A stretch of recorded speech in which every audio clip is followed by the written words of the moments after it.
I forgot to test my microphone before I started, so I hope my microphone is working. Is the is the microphone working? Let's find out. I guess it sounds okay. Maybe I'll bring it a little closer. I don't know. You can tell me. All right. So why am I?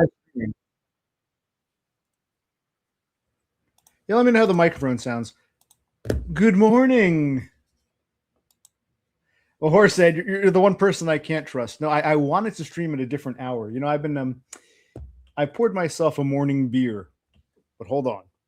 I haven't actually had a beer in like 4 or 5 days now, not quite a week. It's been probably my last stream or sometime thereabout was my last beer. So I haven't been drinking, haven't been accomplishing as much as I wanted to. But I thought I'll pour a morning beer. Won't get too drunk, but I've been waking up earlier because I want to shift myself in the month of June to be up, with daylight to get things done. So past few days I've been getting up early.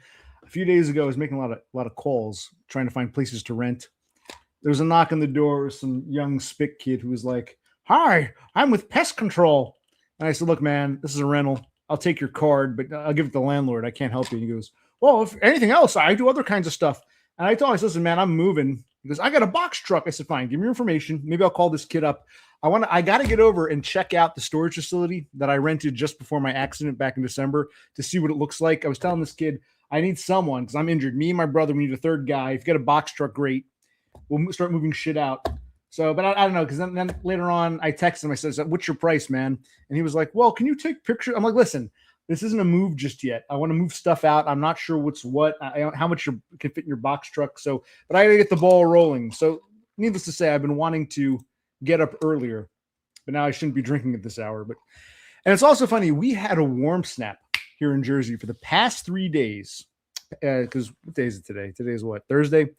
Monday, Tuesday, Wednesday, it was in the 90s, which is actually fairly hot for May. May isn't usually that hot. We jumped up into the 90s for 3 days. Then it rained yesterday, and now it's actually cool and chilly. It's a nice reprieve. I'm not saying it's bitterly cold. When you go from a high of 90 down to a high of like 60 tops, upper 50s, just that chill. But I opened the door to get some of the stale hot air out. So it's kind of like a different kind of morning. And I want to take my pills with y'all. And I want to share some things that have happened. There's a reason I'm streaming. I thought about doing a video, but I decided instead just to stream. I'm going to stream about a week ago. It's amazing. It's been almost a week. It was last Friday. Today's Thursday. 1 week ago, my brother and I went to the tow yard and we settled my old car. And I want to share photos with those.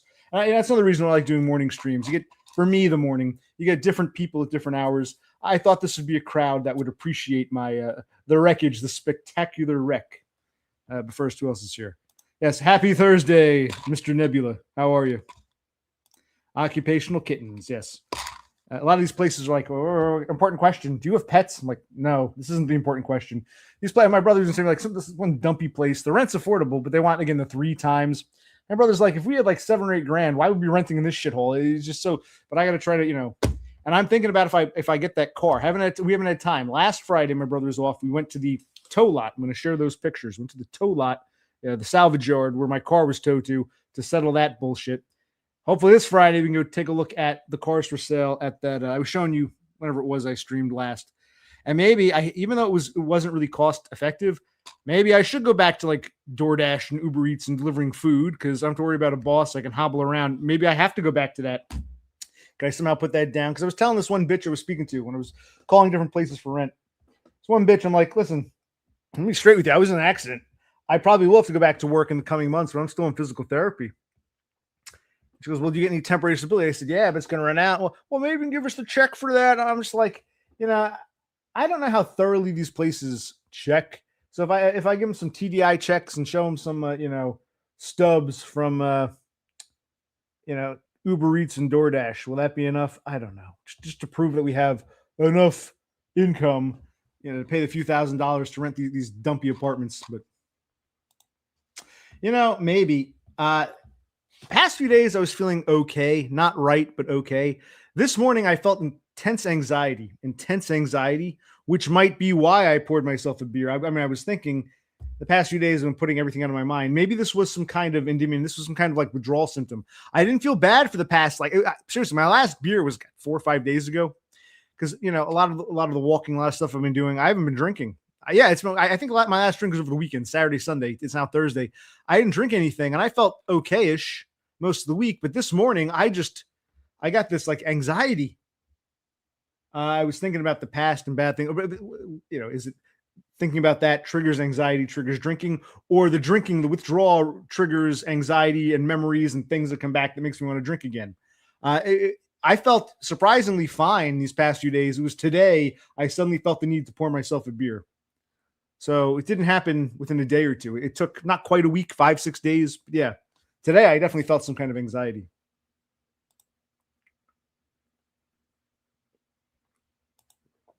Well, horse, it's that time of year. They come out, they're trying to like drum up business.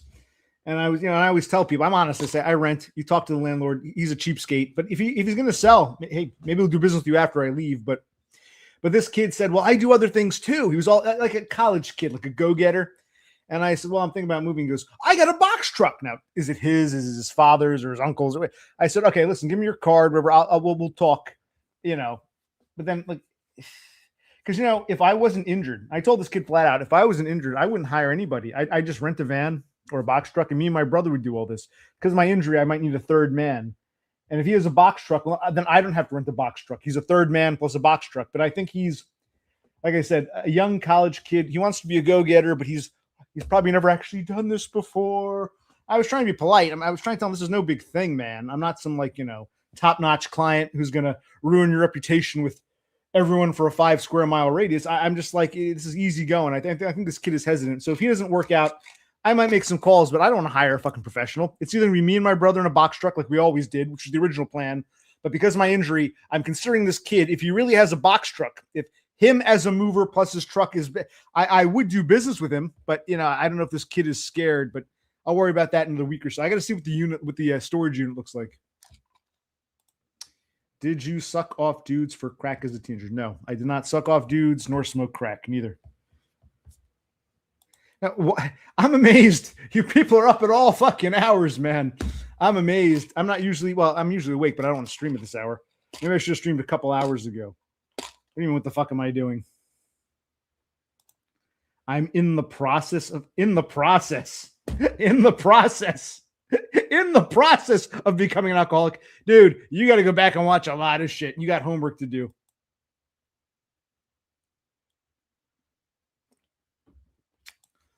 Yeah, that's why I did it for my parents. I paid for the rental, and me and my brother were the grunt workers. That still wasn't enough for my bitch of a sister and those fucking ingrates.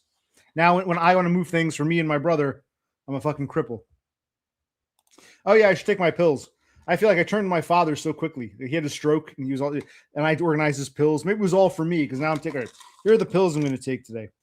Now, some are prescription, some are not. So some are not prescription, so don't be scared.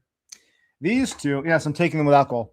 These are Aleve pills, over-the-counter pain pills. Aleve. I take them because they won't give me, they won't give me Percocets or the real oxycodone or painkiller things. So these are just over-the-counter, like a Tylenol. These are Aleve. I take 2. I think it helps-ish. It's not great, but it helps-ish with the pain when walking, particularly in the right leg. Taking it with wash it down with a beer, which I haven't had beer in like 5 or 6 days. So,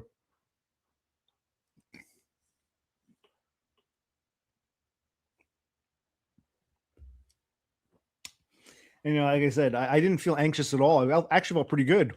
And then today, I woke up with this anxiety. This morning, I just had anxiety. It drew me to pour a beer. But 2 Aleves. Now, this is also over the counter, not prescription. This is a baby aspirin, 81-gram baby aspirin. And I don't know if I still have to take it. The reason they wanted me to take it when I was in the wheelchair, I wasn't moving around. They said it thins your blood a bit so you don't risk a blood clot because you're not moving. If you were walking around, you'd be fine. But you should take this because, you're at risk of blood clots from sitting in a wheelchair all the time. So it's a baby 81 milligram or 81 gram aspirin. Yes, that's exactly what I'm doing. I'm washing down pills with beer. This one is prescription. It's a gabapentin, and it's mainly for nerve pain, mainly in the right leg, which had the major surgery, the fusion subtalar fusion. So this is prescription, but it's health related. This is called gabapentin for nerve pain. Gabapentin. Ooh. Gag reflex. I guess I didn't suck enough cock for crack back when I was a teenager. I still gag on these big pills. I always struggle to take pills. But that was prescription, but it was like medical necessity prescription. As is this. This is Lipitor, also known as atorvastatin. Lipitor is the brand name, atorvastatin. This is a cholesterol old man pill. Laffy, you got some time, but when you hit 40, your doctor might give you one of these. This is called a Lipitor, atorvastatin for cholesterol. Nothing to do with the accident or anything. It was just, the regular doctor said your cholesterol's high, take this. And I said, yeah, I'll take it because my father never took these kinds of meds and he had a fucking stroke. So, hey, if it helps, I'll take it. Lipitor, atorvastatin.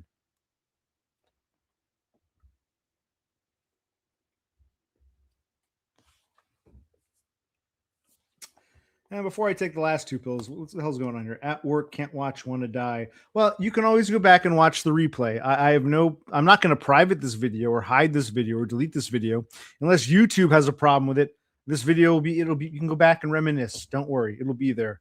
Oh, but you're back at work? You told me you worked one day at that Amazon place, and then they got rid of you. But you found a new job? You can't just dump that on us. Last time I spoke to you, which was only like a week ago. Last time you were in my chat, you were not working. You're back at work. Because I do want to talk to you again one of these days or one of these nights about the application. I asked these questions like the SSI or SSDI. You said you got the phone call and it was during appeal you went back to work. But I wanted to ask you about the phone call. But now we're intrigued. You're at work because you didn't have a job. You weren't job maxing less than what happened in the past few days. Yeah, Percocets is what I do not have. I just took some over-the-counter pills and some prescription, but very mild, like tame prescription. Okay, you're in an accident. Here's a gabapentin for some nerve pain. Doesn't seem to do much. The other one, here's cholesterol medicine. Hopefully it helps. It's like an overtime thing, but it doesn't do anything. None of those, it's these two that I may or may not take. This tiny little thing, James can tell you about this. My buddy down under used to take this. It's called the propranolol. Propranolol. That's supposed to, in theory, calm you down with anxiety. Doesn't seem to help me. And this one I haven't taken. In fact, I had to contact the doctor for a refill. I don't take this every day. They'll only give me 30 pills a month and no refills, controlled substance. This is methylphenidate, similar to Ritalin. Now they call it Concerta. Methylphenidate keeps you focused, but I haven't taken it in a while. I'm not sure if I want to take it if I'm going to be drinking and talking to you for like an hour or so. But I'm going to keep them nearby. Maybe I'll take tell you what, I'm going to take, because I don't find this little anxiety propranolol pill does much anything. So I'll take this one. What the hell?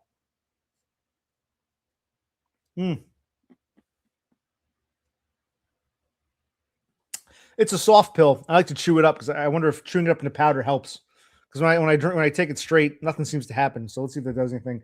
And I'm going to hold off, but I'll keep it in my mind, in my thoughts and prayers. I might not take it. Maybe I will. We'll see.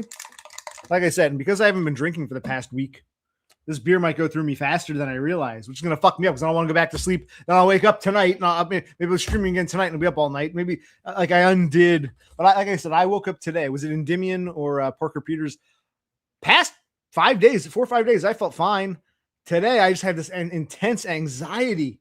Is there a delayed beer withdrawal? Was there so much alcohol in my system that even after not drinking for almost a week, it still took me that much time to detox and it came flooding back? I don't know. No, I don't want to do that, Laffy. I don't want to mix the pill in the cup. I want to make sure it goes down. This is actually my drink to enjoy. I'm using it to wash it. I'm going to enjoy this beer. I don't know if there's some crap floating in it or some grainy, chalky pieces of pill floating in it. No, you fucking retard. I'm sorry, son. There's a lot you got to learn about life. Yeah, but again, horse, is the alcohol causes the anxiety, or there's anxiety there, which makes me want to turn to alcohol? It's like a vicious, circular, you know what I'm saying, horse. Yo, yo, yo, yo, Eric Draven, one of our familiars, one of our regulars, one of our everyday people. We're always like, where'd Eric go? Man, it wouldn't be a stream without Eric Draven. Lovely to see you again, as always. Hey, what up, what up, what up? You get SSDI, you got approved March. Well, tell us, what did you get approved for? What was your disability or your diagnosis? What did you have? How long did it take? If you're going to share that, then share that. What happened? Man, I don't want to go to work today. Good thing I'm on. I read the first part. I'm like, wait, what's his name? Complex PTSD spurred, got a job. Endymion too. Oh, did you get your unemployment? Did you apply? Did you get approved? You're still waiting. What happened with unemployment? You people don't just drop in front. Share it. Good thing you're unemployed. Did you get the unemployment? Did you get some temporary neat bucks?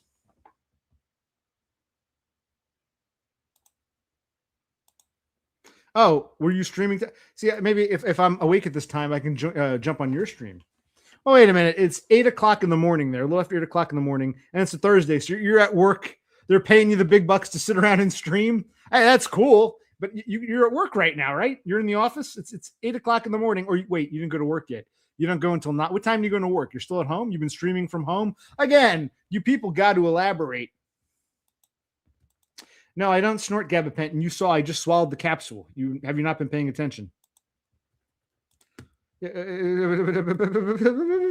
just give us a little piece. Not you and that other asshole. You got to elaborate. All three of you, Eric Draven, Horsehead, and whatever he calls himself now, Complex PTSD spurred, whatever the hell his name is. What was his name again? Flying Solo 12. Don't just hint at things and disappear. No.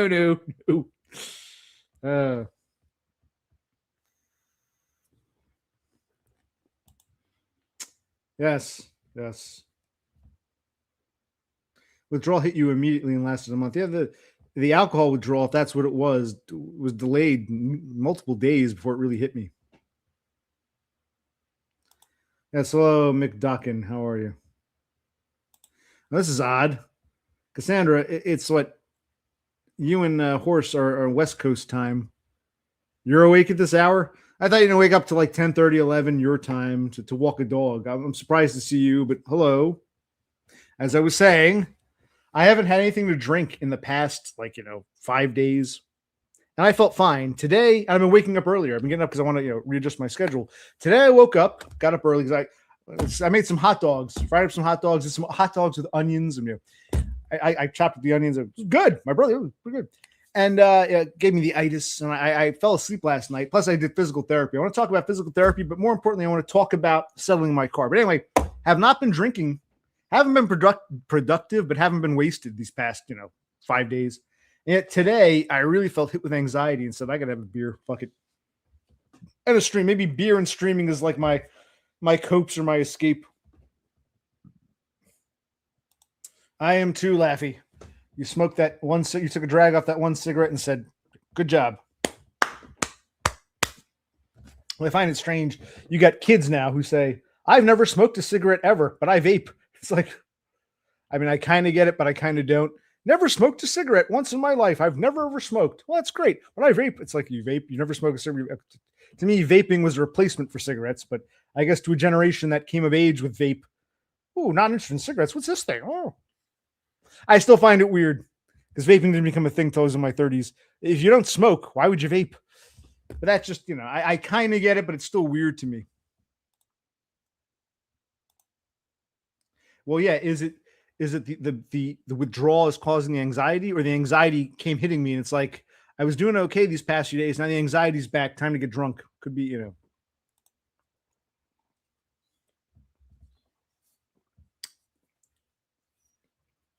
Would you be willing to come on and discuss it, Eric? Because I'm curious, what was your diagnosis?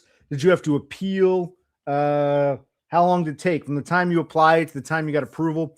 I applied a few weeks ago, and I didn't get a letter. I never got a letter, but they sent me an email saying you're going to have a phone call early July. Did you get that when you first applied? Did you have to do a phone call? How old are you? You're an SSDI? Like how many years? Can you give us the background? I'd love to talk. What is D8? What's DAC? I don't know what that is. I know SSD, Social Security Disability Insurance. What's DAC? How old are you? And how long did you work? I'm behind in chat. Wow. I know it's a few people here, but it's a different crowd. I like it. Unemployment benefits still pending. Takes time, I guess. Waiting for something in the mail. Yeah, and well, Social Security didn't send me anything in the mail, which is odd because I didn't say go paperless. You get the online notifications. I'll eventually go paperless when I move, but I want to at least get. They didn't send me anything, but unemployment, that's done by the state. Jersey sends me stuff in the mail. Hopefully California does this, but who knows? It's California, man. Who knows? Now that's kind of low. That's actually SSI itself. The cheaper one is already like $9.94 in most places. So for $6 more, you're actually. This is like Todd was saying. Sometimes the cheaper SSI might be better because you get you got to watch your bank account. Can't go over that 1,900 or whatever. You can't go over that number, but you get access to like all these extra programs. SSDI, you get paid more. Doesn't matter how much you have in your bank account. You can even work up until a threshold, but you don't have but you're considered a higher earner, so you don't get the. So in this case, if your SSDI was that close to your SSI, you'd actually be better off foregoing the $6 and just getting SSI, which for $6 less, you now be entitled to food stamps and what do you call it? Like maybe discounted housing in your state. But again, I know it's not up to you. What I found out is when you apply for disability, Social Security, you don't get to pick SSI. It's not like apply for SSI here, apply for SSDI, click here. No, you're just applying for a generic disability application, which is 2-in-1. And Social Security determines if you get SSI or SSDI. I always ask Todd, why'd you get SSI and SSDI? And he can never give me an answer. The answer is, I guess his lawyers or his mother or whoever did it for him applied and they filled out the generic application and Social Security picked SSI. And same thing for you. They picked SSDI. So that's for anyone watching. You don't get the choice. You fill out a generic disability application. Todd didn't know the answer. I love Todd, but sometimes I wonder, I think he had more help than he lets on. So whoever filled it out for him, his lawyer, his mother, whoever, probably, or even if Todd himself did it, it was 10 years ago, fine. But, and Eric, how long have you been on SSDI? Because when you fill it out, you can't pick, would you like to apply for SSI or SSDI? You do one generic application for disability.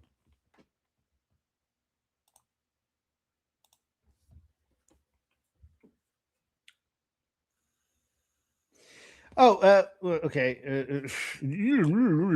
Well, so wait, so you stream from home before you go to work? Because you say you stream at this hour. I'm confused. You're streaming at home, or you go to work and punch in, or whatever you do. Hi guys, I'm here. You go to your office and just stream for 2 hours to kill time. I mean, where's the streaming being performed, and what is this filming session you have? God, I wish I had your life. Some guys have all the luck. Some guys have all the fame. Some guys do nothing but complain. Oh. So you're gonna go from home to the recording session, the film shoot.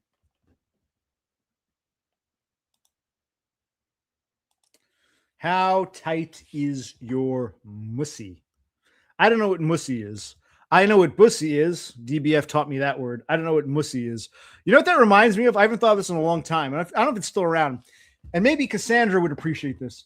Do you remember something called Muzzy? Muzzie. Muzzy was this green monster, and he was supposed to teach children a second language, like you learn Spanish or French or German or whatever. Muzzy the monster is. I don't know. You used to see commercials on TV. Oh, buy the tapes. Muzzy. You can. Your it was designed for kids, presumably English-speaking kids, or maybe it was like multiple languages. But here, if English is your first language, your kid can learn Spanish or German or French or Italian. Muzzy was like a cartoon and the main character was this like green monster named Muzzy. He was there to teach you how to speak a different language. I guess the tapes were like uno, dos, tres, eins, zwei. I don't think I ever saw Muzzy, but I remember the commercials. Muzzy. I don't know if that still exists or Muzzy. Remember Muzzy? Does anyone remember Muzzy, the green monster? Teach you foreign languages. Nah, I walk dogs much. Oh, that's right. It's summertime. Well, it's not quite summer, but it's Arizona. Hot. So you got to get up early. Well, you go to bed now at midnight, I guess. You should have said, I go to bed early because I got to get up early to walk the dogs with the heat. You just said, oh, I like to go to bed earlier now. You didn't clarify. I don't like deception. Show us the geek bar. Here you go. I got another one charging. I might switch it out. The other one is also a geek bar, but it's a deluxe geek bar. It holds more juice, but it seems the battery seems to burn out much faster. More juice, smaller battery. This is what is this? A watermelon ice. See that? That's a geek bar. You didn't answer my damn question about how long you worked prior. When did you apply? How long did you wait? What was the phone call like? Just the details. Nothing, not asking, your address. I'm asking like the basics. 101.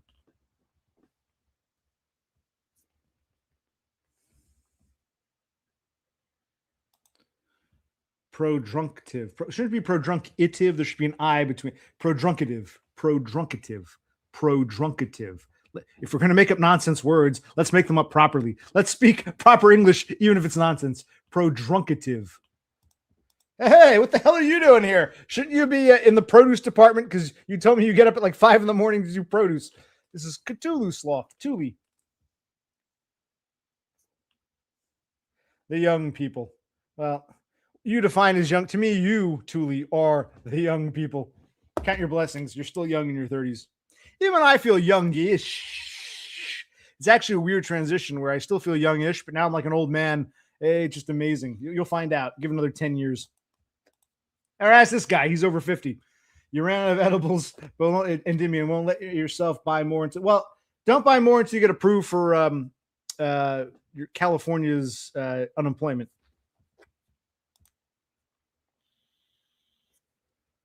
Oh, that's interesting. Okay. Well, do you still live with your parents? I don't know if I could qualify as disabled adult child because I live, me and my brother. I don't have, unless I could be my brother's child. I don't think I would be a deck. But what you still? There's no judgment. You live with your parents. But how? Or did someone else apply for you? Like I'm asking. Like you applied, you were approved within months. Was there an appeal? Did it take years? After applying, did you get a phone call from the Social Security Administration like a few months later? I mean, come on, man, give me some meat and or potatoes. I've been sitting with uncontrolled anxiety for at least 6 or 7 years now, man. No, but see, I didn't freak out these past few days. So maybe the anxiety nothing to do with alcohol, but I've trained myself. Anxiety, you get alcohol. So I didn't have anxiety for the past few days, so I didn't need alcohol. As soon as the anxiety came back unrelated, my natural instinct was crack open a beer.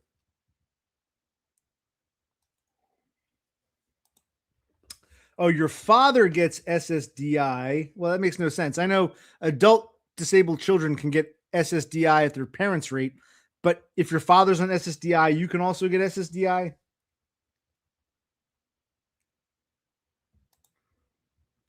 Okay, your father gets SSDI and you live at home, so you're disabled. Okay.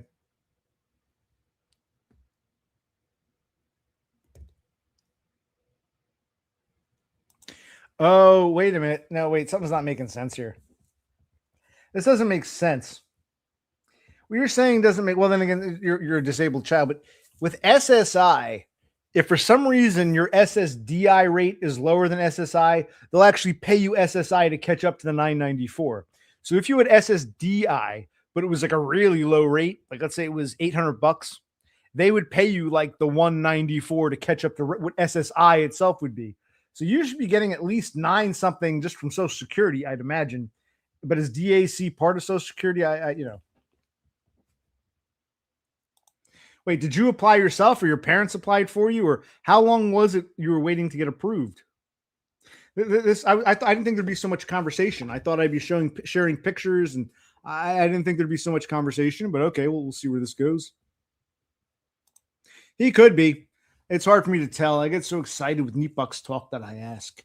So yeah, maybe Eric's fucking with me. Who knows? But then again, if he really is a retard, I hate to say this, if he really is mentally compromised, he might not know what he gets. He might have a vague idea, but not know the ins and outs if someone else did the work for him. So I don't know if he's fucking with me or if he really is mentally challenged and might not know why he gets what he gets. I don't know. But you're right, Horse. He might just be fucking. Who knows? But I'll ask anyway.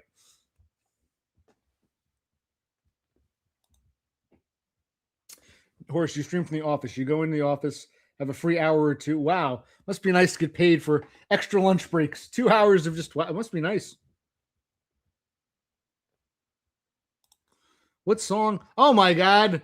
I was singing Rod Stewart, but that was like 10 minutes ago. I'm really behind in chat. Some guys have all the luck. Some guys have all. No, it's not about Muzzy. Muzzy. Let's look at Muzzy. Christ. Maybe, see, this is why I say you're still a young person. You don't remember Muzzy. Okay, even 30 somethings can't remember Muzzy. Where's Muzzy? Here it is.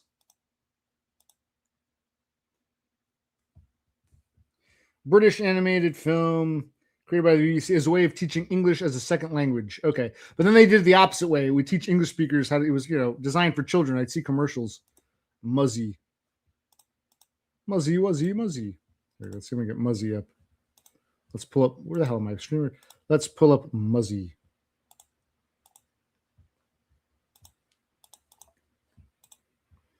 Okay, so even even the 30 somethings don't remember Muzzy. But it was all like, language learning software. I guess Cassandra and Thule, see, you're still young people. Don't worry. Don't worry. Being old is not what it's cracked up to be. Yes, it's Muzzy. Muzzy.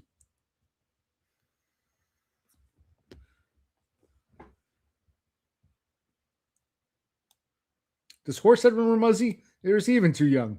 Muzzy used to have commercials all the time. Muzzy learned. Never mind. Horse says he's been doing a lot of work here and there on Saturdays as well. It's very far from a BS job. Just have a long leash to get my. Wait. Okay, fine. You have a nice cush job where you get paid a lot of money to 3 hours of streaming. You're gonna plead your case why you earned that money. Hey man, I envy you. I'm not knocking you. I'm not trying to take it away from you.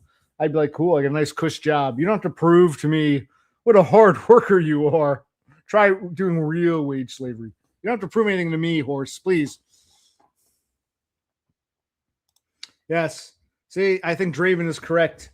You rest on the laurels called your looks that, I don't blame you. I don't blame you, horse. I'm just saying, recognize your natural advantages and stop acting like, you're not like my sister. I did this all by myself. No.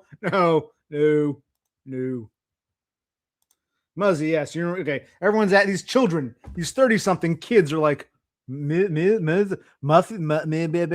remember, okay, good. You remember Muzzy.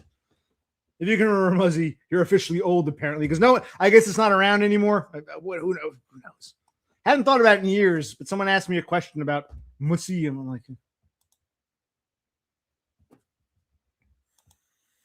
of course you don't. Yeah, Cassandra and Thule are a little too young, but okay. And this is one I wouldn't even thought of Muzzy if a memory hadn't been triggered. But enough talk about Muzzy. What were we talking about? Oh yes, Muzzy, yay, Muzzy. A-E-O-U. It was like they see the commercials on TV. It teach kids to speak different languages. Okay, so you applied September, October, November, December, January, February, March. 6 months is actually pretty damn quick. Did you get a phone call from Social Security, or did they request you go in the office? After applying, do you recall having to interact on the phone with Social Security? A consultative exam. Was that with, what's it called? The DDS, your state's DDS? The Department of Disability Services, because they're the ones who do those tests at the bequest of Social Security. No, but it is. If you feel 32 is not young, you're young enough to feel that way. I'm trying. This is actually meant to be a compliment, Thule. You're younger than you think. You're younger than you think. Enjoy it while it lasts. Because believe me, one day you'll be 44 and you'll say, "Wow, I'm not even trying to sound like, look at me, I'm so old." It's just, I'm an old guy too. I'm old. No. Count your blessings. You can't remember Muzzy. You're still a kid. Good for you. Christ. Can you expound upon the therapist and his claim against him? I'm very interested, as it seems good old therapist was being normally punched down, and he spurred out when we needed explanations. I can look in a minute. What? Because I wanted to share the pictures of my wrecked car. That's why I called the stream Spectacular Wreck. Spectacular. Blah, blah, blah. But that's all right. That's where I took those pills. Where do you think he spurred out? Where was I? Productive. Wait. What was the word you said? Drunkative? I can't remember now. No work today. No work today.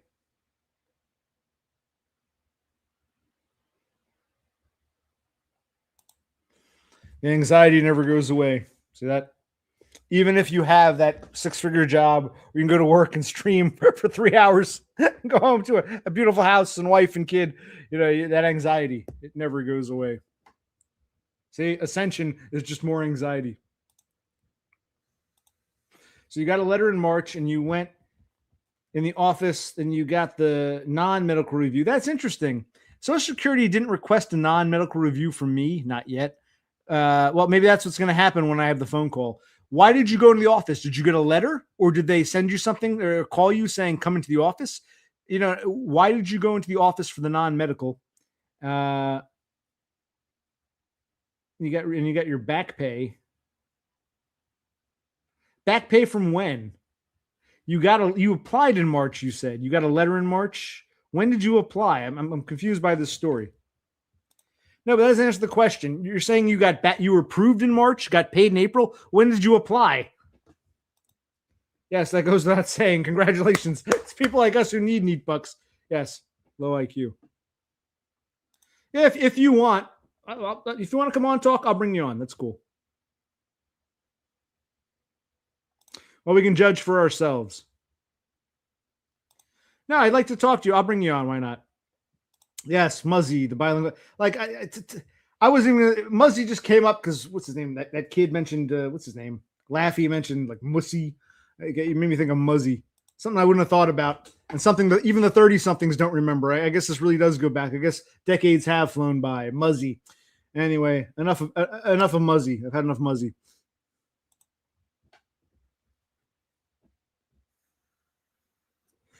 No, what I think I do, horse.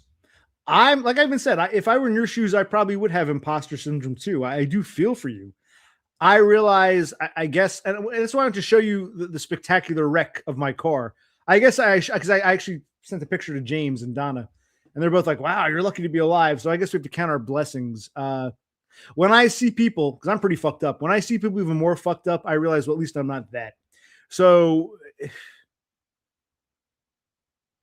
it's not to downplay other people's problems, but when people have less severe problems, they should be able to actually look down instead of looking up at people like my sister. Oh, men get paid more than women. The boss's son is making like over $1 million, and I only get 200,000. Like, yeah, he's the boss's son, you stupid bitch. No, it's all men. Look down below you. Look at me. Look at your brother. Look at the Mexicans shoveling shit and wiping the toilet. Yeah, men. Like, people look up. They never look and see what they don't have. They struggle to look down. I would say to someone in your privileged position, comparatively privileged to most of us here, you look down sometimes. That would be what I say to you. You're bad at doing that. You might not realize it, horse. That would be legitimate criticism. I feel you. I don't think you're here to make fun of us. I think sometimes, though, it's easy for you to look up and see what you don't have. You struggle to look down. I've noticed that about you, and I will criticize you for that, horse. It makes it hard for people to see things from your point of view. Well, again, you're being a bit hypocritical because you make it hard for me to. I think I do that to try to bring you down, not down, but try to make even the playing field, because it's hard for us to see things from your point of view when you're looking at the things you don't have, the people more privileged above you, never realizing, oh, let me look at the people below me. Do I have privileges they don't? You're not reading the audience very well. So I think it's like a double. We're both making it hard for each other. No, it's not a self-fulfilling prophecy. No, now we're just going off base. No, I didn't say you said that. What I said was comparable to my sister. When she does say that, she doesn't realize, because like I would say, I don't blame my sister for taking advantage of the privileges she had, but it's the arrogance to think I wasn't privileged. I had to work so hard. Not, if I got a neat bucks, I wouldn't punch down on those who don't have it. I would say, thank God I got it. Thank God, man, it's tough out there. That's what I'm getting at. I'm just giving you as an example. My sister is similar to you, not necessarily with the I just on my own. That's her thing, but it's the same. You're looking up, never realizing what privileges did I have versus those below me. That's where the similarity comes in.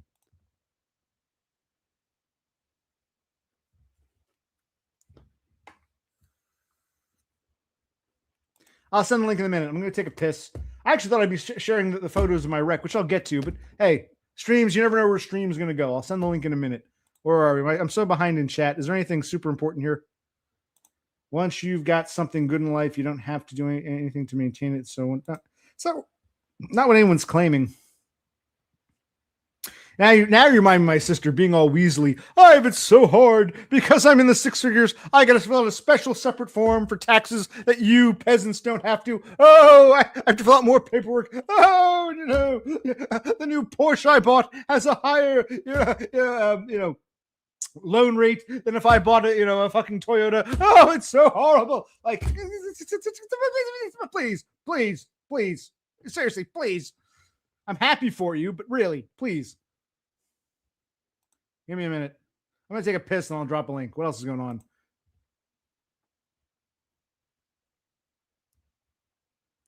Yes, that's what she sounds like. Man. That's exactly. I haven't spoken to her about 2 years now, but that's exactly. Last time, that's what she sounded like. Fraud. Pro tip. The self-proclaimed pro is giving us a tip. When someone starts talking about their mental health challenges, don't automatically assume that your own challenges are being minimized. Well, Horse, you said that what's his name? Eric was just bullshitting with me. And maybe he is. But we don't have enough what I'm saying to you, Horse, I'm glad you said this. We don't have enough information either way. I conceded, Horse, you may be right about him, but you might also be wrong. We don't have enough information to know yet. So we'll use that as an example of when I'm criticizing you. You're pointing the finger at me. I'm asking you to actually stop a minute with love. With love, I say, well, self-examine yourself.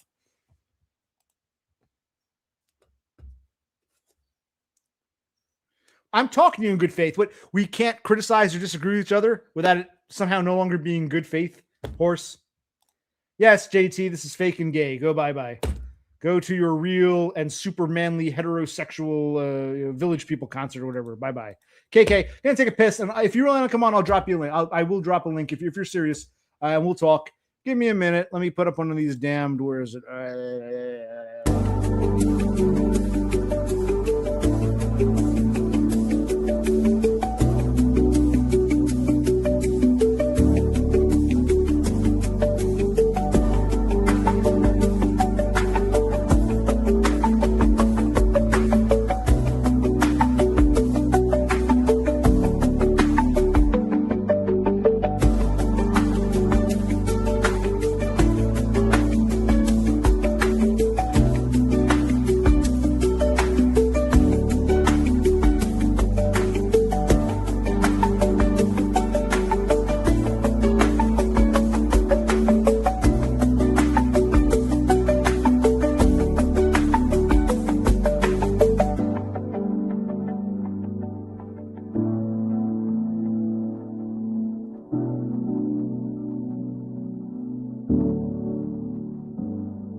Okay. Whew.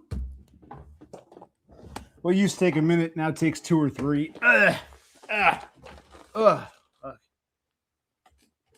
Okay, where was I? You guys have anything to drink in like the past week? I think it's really catching up with me. Or maybe I'm really more tired than I even realized. Wow.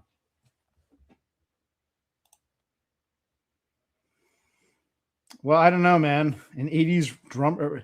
Are you a retired 80s drummer? Did you make enough money? I'm sure, Ringo Starr doesn't have to work if he doesn't want to. I guess it depends. No, you criticized me and said I punched down. Well, no, I think, did I say that? What I'm saying is I'm not trying to punch down on you. Criticism, we can criticize each other. I say you don't look down. You don't look down at those who have it less fortunate. Like my sister fails to do that. You look up at the people above you and say, man, criticize them, which is fine. You never actually look down and say, wow, let me at least count my blessings. I think that was, you don't look down. You probably by saying you're wrong and you are. I'm not a dick to anyone unless they start getting confident. No, you might have a different definition of being a dick. Disagreeing with someone isn't being a dick. But no, you're upset that when I criticized you, I didn't say you were a dick. I said you might have a blind spot. I was trying to say you have a blind spot. If you interpret that as me calling you a dick, you've kind of missed the point, horse.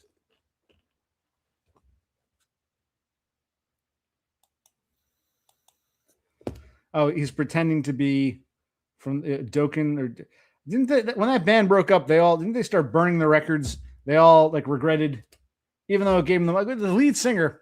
He lives in Santa Fe, one of those adobe houses, and he was on TV burning his records. So but he wouldn't have been able to afford that lifestyle if he was. So I look down on them. More people on top, not able to look down and count their fucking blessings.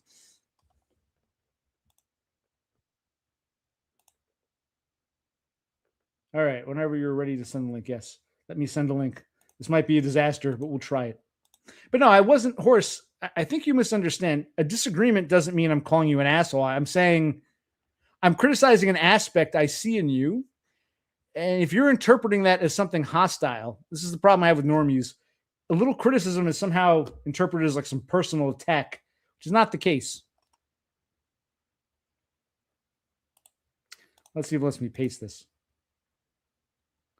Did that go through?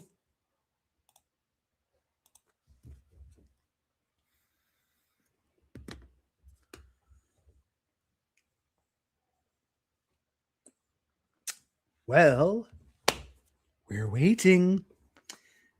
If not, I'll start showing the foot. Man, I think maybe I have to lay back down. I'm like, oof.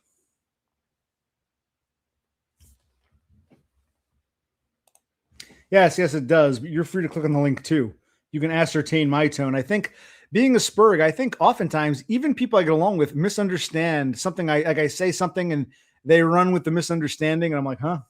So this happens a lot with me. If you have a question about my intention, you can ask, but you can click on the link too. You got nothing to do for a couple hours till you go to the film set, to the shoot.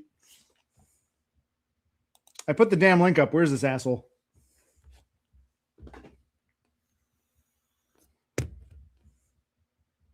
Where was he? What was his name again? Eric Draven. I will. Come on. Drop the link. Okay. I dropped the link. I'm getting jerked around. I don't think you're a Spurg, but have some kind of... Well, fine. Whatever you want to call it, I've got something. It. Whatever the fuck you want to call it. Pick another name. For more than one. Yes, I start war. Wait a minute. Danny. Pot calling kettle black. That's fucking you. You want to go to war with people. People who are even like immediate. People haven't even done anything to you. You want to go to pick up. You want to go on a crusade on behalf of other people.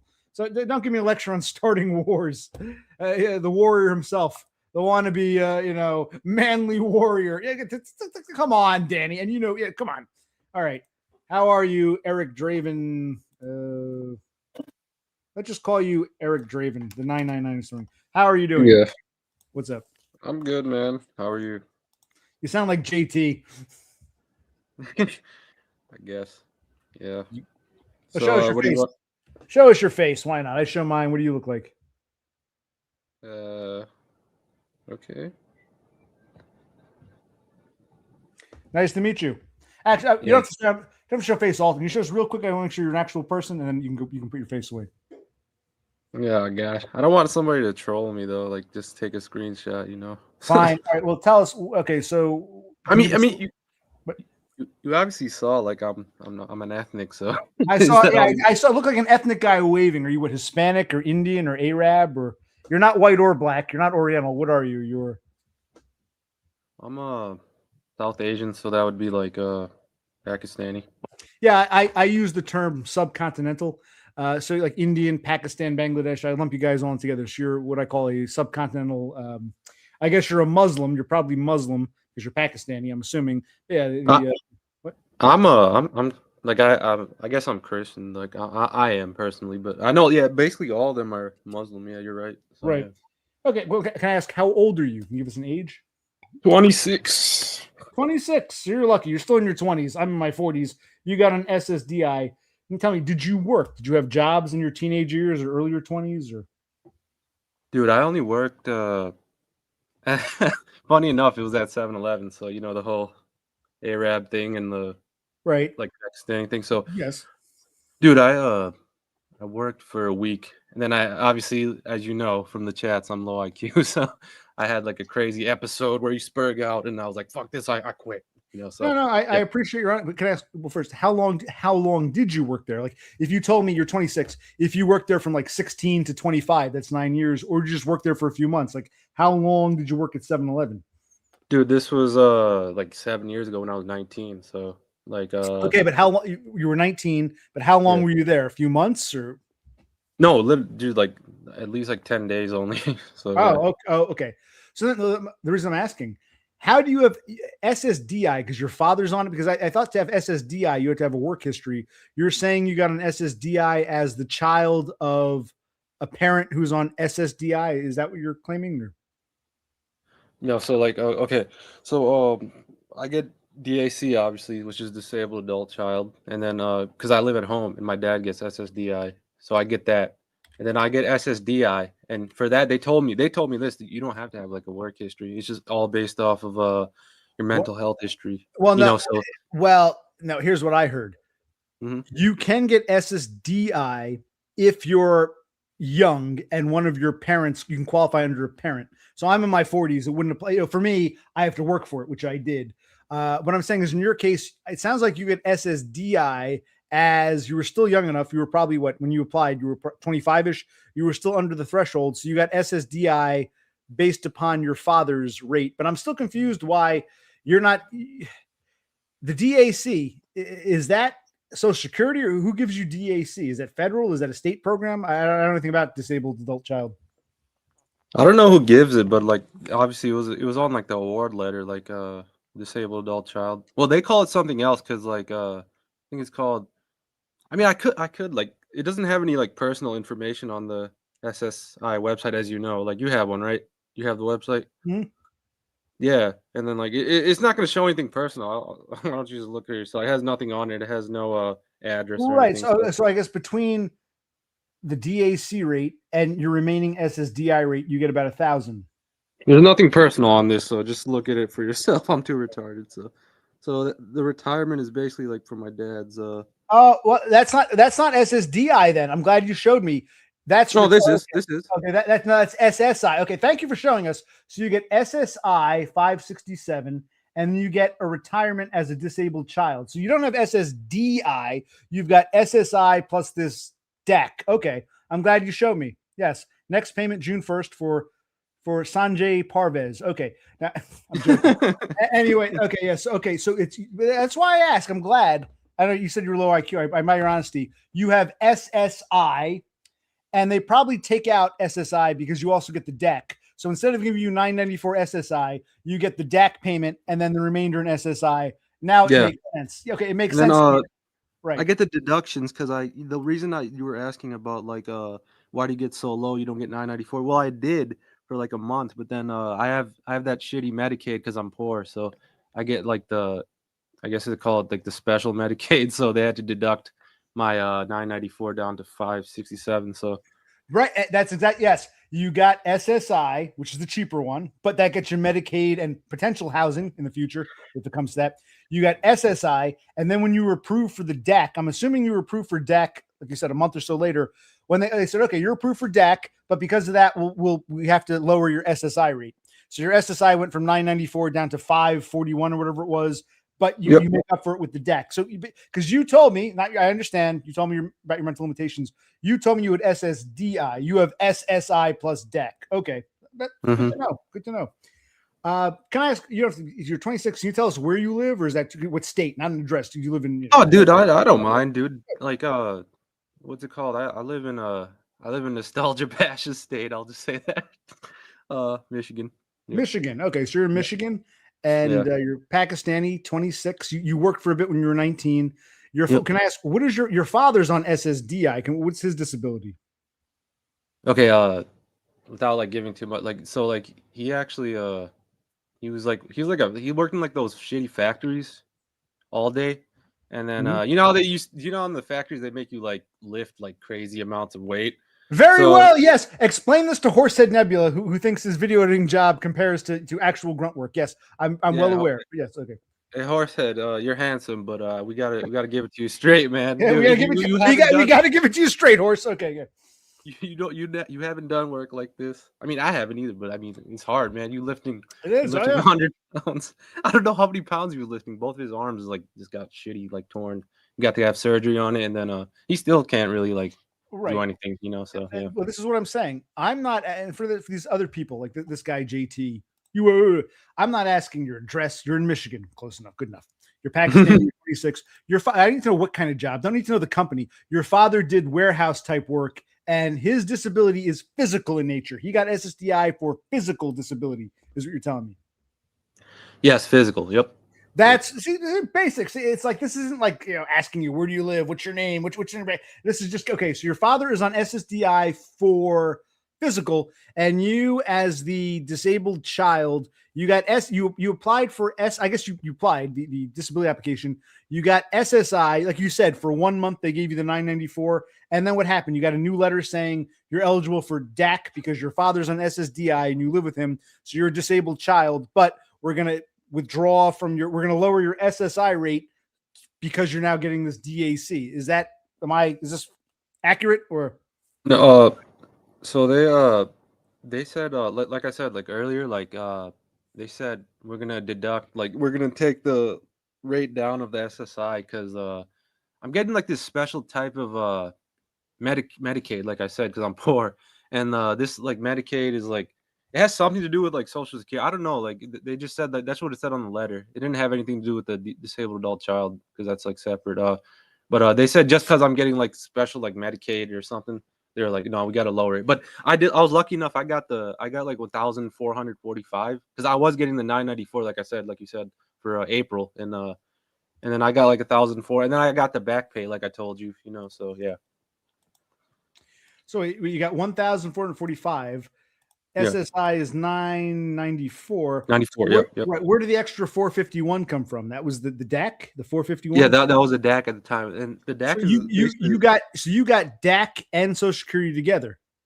Yeah. Yep. And then how long after did they take away when did they lower your SSI? How many months later? You got both. So you're getting that higher rate.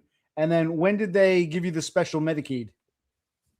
It was like a few weeks ago. So for I guess for the first week of May, I got it to the 1,445. But then right away they sent the letter because I guess they know I guess like they got smart to it that I'm getting the special Medicaid. So they're like, oh no, we're lowering it.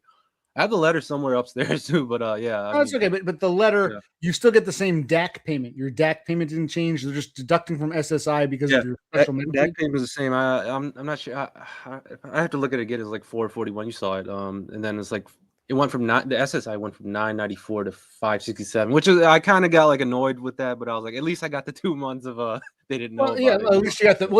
Did you not? When were you approved for all this stuff? Can I ask? Because you said in May you got the letter this month. When were you approved for all this? In March?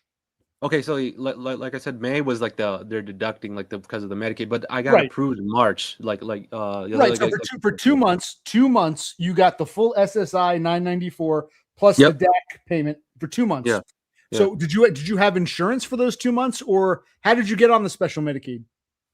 Okay, so once they like, I think it was like a few weeks ago. Like I said, the Medicaid also sent the letter, like because I would say the name of the Medicaid. I don't know if that's not going to dox me. It's like the shitty like United Health. First, you have to say because listen, Medicaid is I'll tell for anyone who's listening. Medicaid is a federal program, but the states are responsible for administering it.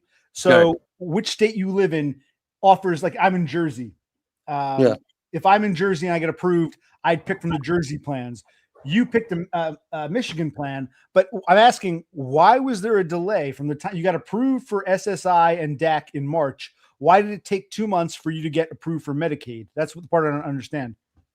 I already had like Medicaid, but they said like it's like a special like because I'm getting Social Security, like I'm gonna Oh, get okay, like a okay, okay. yeah, So you had Medicaid before yeah.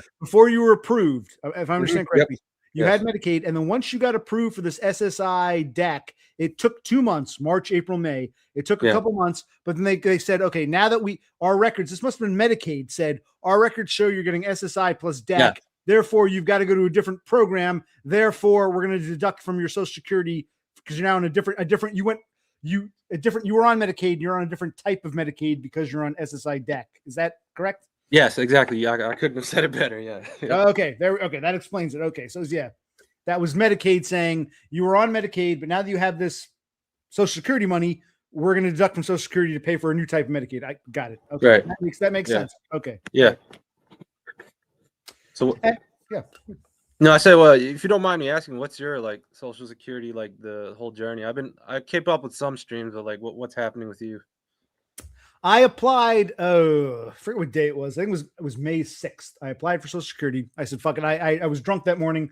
I took methylphenidate pill, and I was in go mode, and I provided all these different, all I filled out. Did you? Let me ask. Before I continue, I'll answer your question. Did you apply yourself, or did your father apply for you, or did you have help, or you did it by yourself?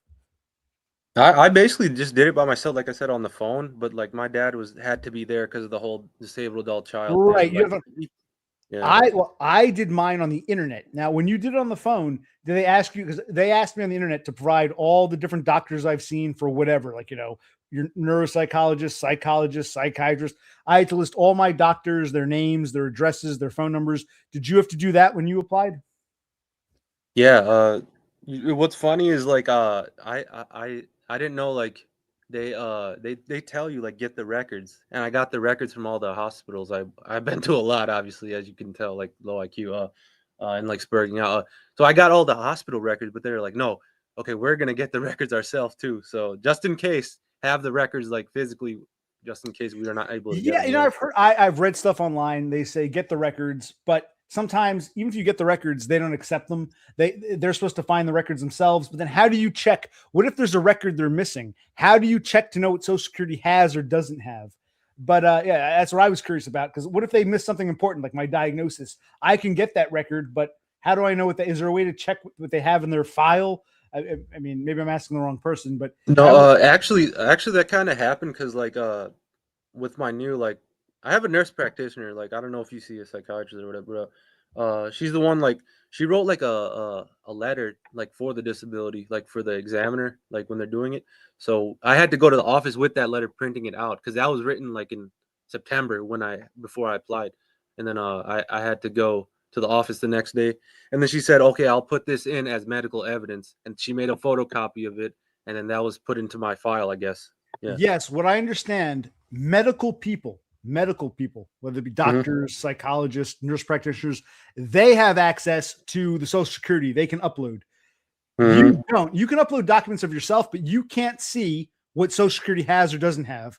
You can't see what doctors and nurse practitioners and nurses, you can't see what they sent to Social Security. So in this case, it sounds like your nurse practitioner wrote you a nice letter, and at her office or wherever she worked, she was able to upload it because as a medical professional, she has the medical professional access to Social Security. So she was able to upload it on your behalf, but you'd have no way of knowing that if she didn't tell you. Regular people can't see what they have or don't have, or what the nurse practitioner uploaded or didn't upload. So you're lucky that she told you, she wrote the letter and she uploaded it for you, because you'd have no way of knowing that. Social Security doesn't tell you, and you can't see what they have. So, okay, so that's good to know. You got lucky. Your nurse practitioner did that for you and was honest about it. So you're very lucky. Yeah, I'm glad. Yeah. Um, I guess like like so you're getting it for like the car crash, right? Like you wanted to apply for that, I guess, right? No. You can go back and watch my videos. I'll explain real quick. I tacked Yeah. that on. I tacked on the physical, and I included the orthopedic clinic. I should have included the physical therapist, but I can always add later. I included the orthopedic clinic and the documentation, and said that's going to make it hard for me to physically do the jobs I used to do, but it was mostly for mental. I saw a neuropsychologist a few years ago. I got diagnosed with autism, ADHD, OCD, GAD. I'll pull up my my diagnosis. I was diagnosed with a whole slew of shit. Plus, I see a talk therapist. If you want, you can check my videos out. I've uploaded several. I record my sessions with him. You can see me talking to my psychiatrist. I see a psychologist. He's a talk therapy psychologist. I got diagnosed by a neuropsych, and I also have a psychiatrist. I haven't seen him in a while. I had a psychiatrist giving me pills. I put all their information down to say, yes, I'm a fucking mental case. Plus, in addition to being mentally fucked up, I'm now physically fucked up. So I can't even do the shit jobs I used to. So I'm hoping that'll help. So it's mostly mental. I focused on the mental, but I also tacked on the car accident and the damage. And yeah. Yeah. Yeah. So, what's it called? So, like, yeah, I saw one of your shrink streams. I mean, like the video and Mhm. what's it called? I wish I could have been that open with my shrink and say all the gamer words. You know, you say to him like the whole nigger bitch like attacked you at the store. You I did wish I watch could it. be that Okay, open. you did watch it. Yes. Yeah. Yeah, and I just see his expression the whole time. He just like I'm more like on your like thinking where like I know how people troll you and say like, oh, hey, like you deserve this like bad omen that you get from other people because Yep. you don't act a certain way. I'm more on your side because like it's like, well, like why are we getting treated this way in the first place? That's the real Exactly. question. Yeah. Exactly. So, OC sucks. They never actually explain why. It's like, does that justify this? I'm with you 1,000%. Thank you. It's good to talk to people like you. I appreciate that. yeah. Yeah. But what were you approved for? You said you're a nurse practitioner. What were you approved for? OCD or what was it you got approved with SSI? What was your disability? OCD, like general anxiety, where it's like you just freaked out all the time. Right. And Right. then bipolar. And then funny enough, they took a low IQ test. Like they took the IQ test, and it was really it was like odd because like I did mention that in one of the things like back in the day, like where they ask you for like what is your daily schedule like. I guess they took that into consideration for the exam, so they're like, yeah, they want an IQ test. And the lady, she was really nice. She was like being lenient to me. Like she was like, oh, I'll write down stuff in your favor. She was really cool. I was lucky I didn't get like some asshole, So yeah, she kind of helped. I'm sorry. Who required you take the IQ test? Social Security, or if I understand correctly, when you apply for Social Security, the medical stuff is actually handled by the DDS, your state's Department of Disability Services. So was this the SSA or was this Michigan DDS that ordered these IQ tests? I think this is a disability determination service, like you All said, right. Yep, yep. DDS. And Mhm. she was like a licensed like what's it called? Why am I blanking on this? Therapist, like a psychologist. So she was able to do like an IQ test, but she said everything besides that I can't handle and I can't tell you like what's gonna be this decision and stuff. And uh yeah, I'm gonna send this to them and then you should be getting some like mail or like and then it was like a month later I got the mail. Yeah. So I'm sorry again. When you applied, because I know you got back pay in March, you got back pay, but when did you actually physically apply for the first time? Do you know how long ago was? September like 2025. So yeah. September. September, October, November, December, January, February. You were approved in March, but you got March is when you got your okay. So it was only 6 months till you got approved. You applied, and 6 months later, with all your medical history plus your father being an SSDI, it was only 6 months from time of approval. I'm sorry, from time of application to approval. 6 months. Yeah, yeah. It was it was kind of odd because as you know, like you hear like the crazy Reddit stories of people saying, "Oh, it's been like 3 years and I still Yeah. haven't." I have to appeal. And I guess like the whole DAC thing kind of helped because on the paper they're like, "Oh, we found you're disabled like on a certain date." They even wrote the date that they found I was disabled. So I mean, I was kind of lucky. It was a disabled adult involved in it. I guess it was regular. I'd still be waiting right now. I don't know. Well, you were approved in March. What was the day they determined? What day did they determine you were disabled? Like when I was just like when the back in the day when the psychiatrist like gave me like this disorder, it was like 2021. So it was like it said like, oh, we found you were disabled September 2021. Oh, okay. So Yeah. even before you applied, you were Yeah. considered okay. Interesting. So they went back that far. Okay, cool. Yeah, they looked at like records from like even 2016.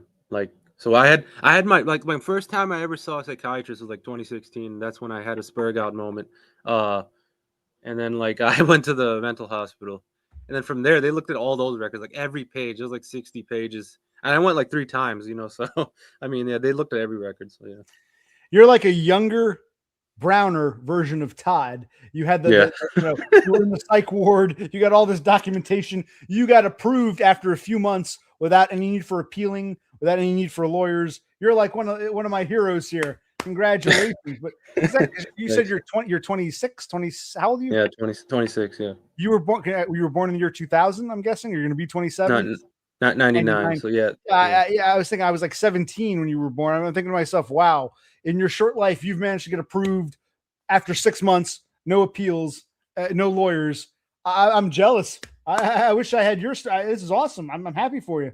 Yeah, thanks. Wow. Yeah.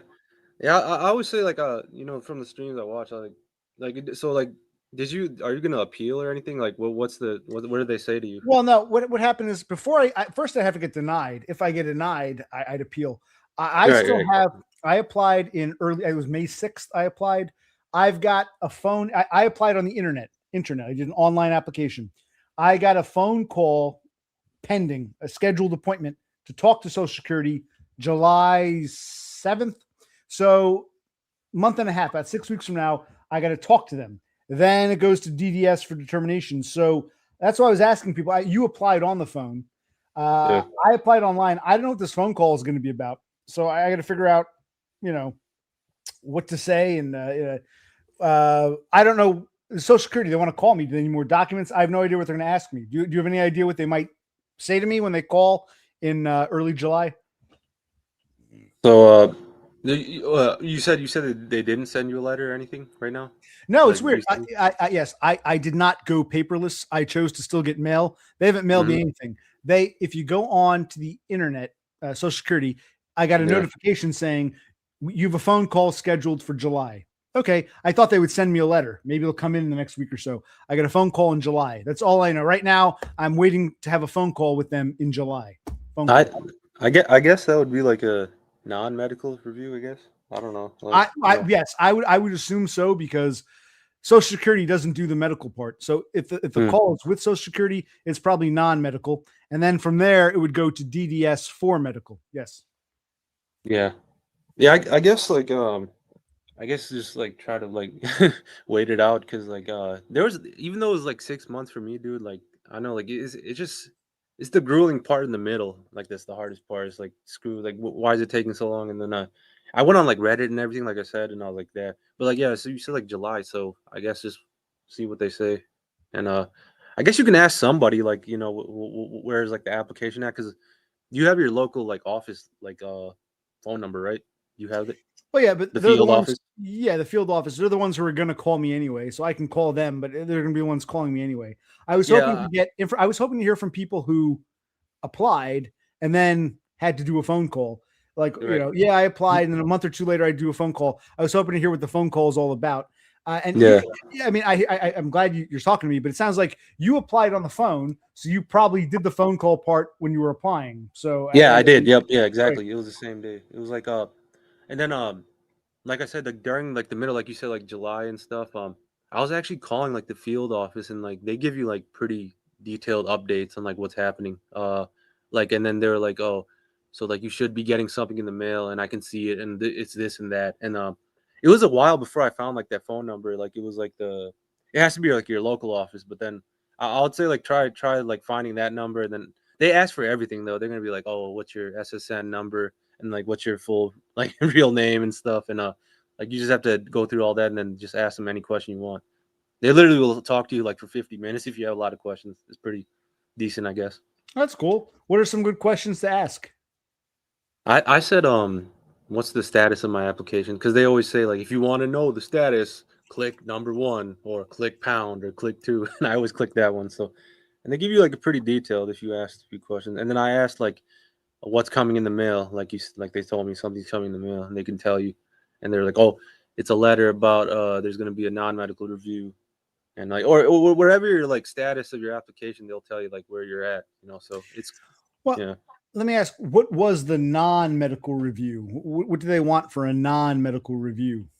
Dude, so non-medical review, well for me like it was like the same like 20 minutes like when we went in there. So it was like the manager lady, and she was like, she just asked like the basic questions for non-medical, which is because it was part of DSC too. So my dad was there. I didn't know much of this, so she asked like, oh, "Are you on any government assistance?"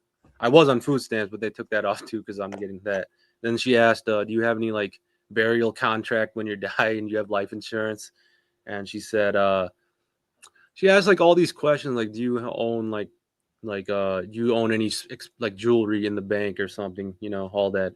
And then right Right. away, Yeah, yeah. go ahead. Go. No, by the way, wait. No. She was like right away. She was like, okay, so the non-medical review's done. You're gonna get a lot yada yada back pay, it was like a large amount, so they had to send it in a check, So and then she was like, okay, then September I'm getting my second back pay, and then she was like, yeah, okay, you're done, and then one part I had to tell you about, like it was the stupid part, is like some of these like workers are so like inept, even more than like the like people that are coming into the office. So like the whole banking thing they like screw up on. So just make sure like you have a good bank, because like dude, it took like 4 days for that part, and that's like the easiest part, like the checking number and everything. This dumb bitch was like, she was like telling us the wrong information about the bank and stuff, and you just have to. All I'm gonna say is just like, hopefully you get like a good like person when you go into the office at the window. Just hope you get that, because they'll drive you crazy. Because you can wait in that office, as you know, for like hours. It's brutal. But Mm-hmm. but besides that, everything was smooth, I guess. Yeah. Well, what were the banking problems? Because when I applied, I entered my banking info. They got it wrong, or what happened with the bank stuff? Well, they got it wrong. So you know how some people just type really fast because they want to get it over with. They like messed up the numbers, and it was like, what the hell? Hmm. Um, and then I was like, then we went back the next day, and it was like, oh, it's like we waited for at least, I don't know, 2.5 hours, and it was like those 2 days are just stupid. And the reason I'm mentioning it is like because that's like the easiest part, is like putting in the numbers, and these idiots just like messed it up, So, Well, how did you find out they messed it up? Like, how did you find out they put the wrong numbers in? so when uh when we tried logging in like on the bank thing, uh what's it called? I don't. It wasn't like working, like because we had to put in a deposit, like, or whatever it is, like you put in like the $25 when you open an account, and it was like it wasn't working or anything, Well, it and it was sounds like weird. wait. It sounds like you created a bank account after applying. You didn't have a bank account before you applied, or when did you create your own checking account? It was like before. So what's it called? We created one before, and then they told us like to make a new one for some reason. And that's when, like I'm saying, they put in like the deposit, and then they got it all mixed up. And then my you know how my dad gets like disability. They were like screwing that up too, and like using his, and they're like, no, like they're like, go open your own. And I was like, okay. And it was part of that too. It was just really weird stuff, but it all worked out, and then that's what I'm trying to say. Yeah. So. No, I'm still confused. You had a bank account. How did Yeah. you know it was? How did you know they fucked it up? You didn't get the deposit, or how did you know that you weren't getting something was wrong? Yeah, so I had one. That's when, like, on the phone, not when application, they were telling me like to like put like what's the routing number. But they told us like you can't give it on the phone, so we had to go in the office to give that first one. That was the initial one, and then yeah, we didn't see the deposit like that we put in that day in September, and then the when March, and they were like, oh, okay, so you're gonna have to open a new one again, and we just said we had one already, and then but it wasn't working or anything, and then they were like, go again, and then they got mixed up with, like I said, with my dad's, and then they're like, okay, this is a conflict, and like better go right now. The guy at the bank was like, go right now and like try to fix this, because So so you did, don't get did anything. you did you have to open up a new bank account, a second bank account? Yeah, it was stupid. Yeah, I had to open up. Yep. And then how did you know they got that one right? The second one. How did you know they finally got it right? Logged in, it was the $25 that my dad put in. Yeah, because Well, I didn't have any money yet. Yeah. right. This sounds like a bank problem, but how did you know that the Social Security got it right? Or it sounds like Well, Social Security couldn't make the deposit, the bank fucked up, and Social Security couldn't deposit in the first account. Or well, the Social Security, like the first month, like I said, that came April 1st. This was like March 20th. So yeah, we knew in a few weeks. So April 1st, it came. Yeah. it came in the second bank account. Yeah, second. Yeah, yeah. All right. It sounds like something went wrong with the first one, and they Yeah. wanted to put it in your father's at some. So you found out before they even made the deposit, or what they deposited. Where did the first deposit go? The March deposit that went to your father's account, or you don't know where it went? No, I had back pay coming in a check. Like I said, it was like a large amount. But like you know how when you open one, you put like you have to like put $25 or $50 Right. or whatever It's in. called, yeah, Yes. a minimum deposit, right? Yeah. Yeah. So like yeah, it was just all like I wish I could explain it better because I'm low IQ, but yeah, it was just odd, because it just messed some stuff up, like the simplest stuff, but the other stuff they got right, but we were just waiting at the office too long. What I'm basically trying to say is like just try to luck out when you get like somebody at the window, when you go to the office. Yeah. But was your back pay, was that a paper check in the mail, or they deposited the back pay direct deposit? No, back pay they said we have to send it, and I can just tell you like it was above like 2K. So Right, that's all the back pay. yeah, But you said what they yeah. sent it, they sent that in the mail, or what happened with the back pay? They sent that in like a paper check because Paper it was check. Okay. yeah, because and then they had to send a paper check. That came like pretty quick, and then yeah, that was the first one, and they still owe me like a second back pay, which is September. But like the whole rules, as you know, like on back pay is kind of weird because they're like, oh, you got to spend it within like 10 months, on like shelter, food, and personal needs, and all that. But there's like a way around it where you can open up like a Social Security tells you to open up like a account or whatever, like where you can store it. So Well, yeah, right, I'm but gonna do that. how do you know you get a second check? It told you here's your first back pay check. You get a second. How do you know you get a second one coming? So, like I said, the lady when we got the non-medical review that day, she was Mhm. like, okay, she told like literally like to like the cents, she was like 2,000 whatever is coming in like a week, which was that like, and then she said September, you're getting another like I guess Paper that check. one's gonna be it's that paper check. It's gonna be a little larger. Um, yeah, Well, that's what she said. how do you plan on spending it? How do you plan on showing that you spent it on shelter? You want to give it to your father for rent, or how do you plan on? Well, I mean, they said when that stuff is figured out, you can spend it on personal comfort needs, which is I read the whole like SSA book to make sure like I don't want any problems. So you can spend it on like personal stuff like afterwards because I already got the shelter. I live at home, so all that stuff's taken care of. So I could either spend it like on just random slop, or I could open up that account where they say like you can store like up to $2,000 of like back pay or large amounts in assets, and I'm probably just gonna do that. Yeah. You sound higher IQ than me. I didn't read this booklet. What is this booklet? You got it at the office, or you got it online? The Well, SSA booklet, or you, what? well, it's on the website, but then they sent it too, just in case. And I read the whole thing like Oh, in they one actually night. Yeah. mailed. Okay, they mailed it to you, and you read it. Okay. Yeah. Yeah. Yeah. So So I should for my interview. I should put that down. Are you going to mail me anything? Do I get a booklet explaining all this? yeah. Yeah. They give you like all the information, and like obviously like Google these days, as you know, like you just type in like the retarded questions like about if you're like OC, like I'm OCD about all this. I don't want any troubles with the damn disability, because as hard as as you know, as hard as it is to get Social Security, it's so easy to lose it. And Mhm. like there's so many like little things that if you don't notice, like the whole like 2,000 and below in your bank account, and like even if it's like like if you make a mistake on that, they're like, oh, suspending Right. your Like I said, payments and all that. Yeah. you read the booklet. You're on SSI, not with Yeah. SSDI. It doesn't matter. You're on SSI. Okay, so yeah, Right. Right. you got to keep it under $1,999.99, right? Right. Not a dollar over, man, or a cent over. Yeah. Yeah. Actually, I'll change real quick. They're talking about your avatar. How did you create your avatar? Do you have an account with StreamYards? Because usually when people click the link, they can't do an avatar. How did you upload an avatar? People are wondering because that looks like Oreo Man, Oreo savvy man. guy, right? I mean, like I know you like ask other people questions. If you want me to just give you a quick rundown of like how I've been on YouTube and how I like found this place, that'll be easier.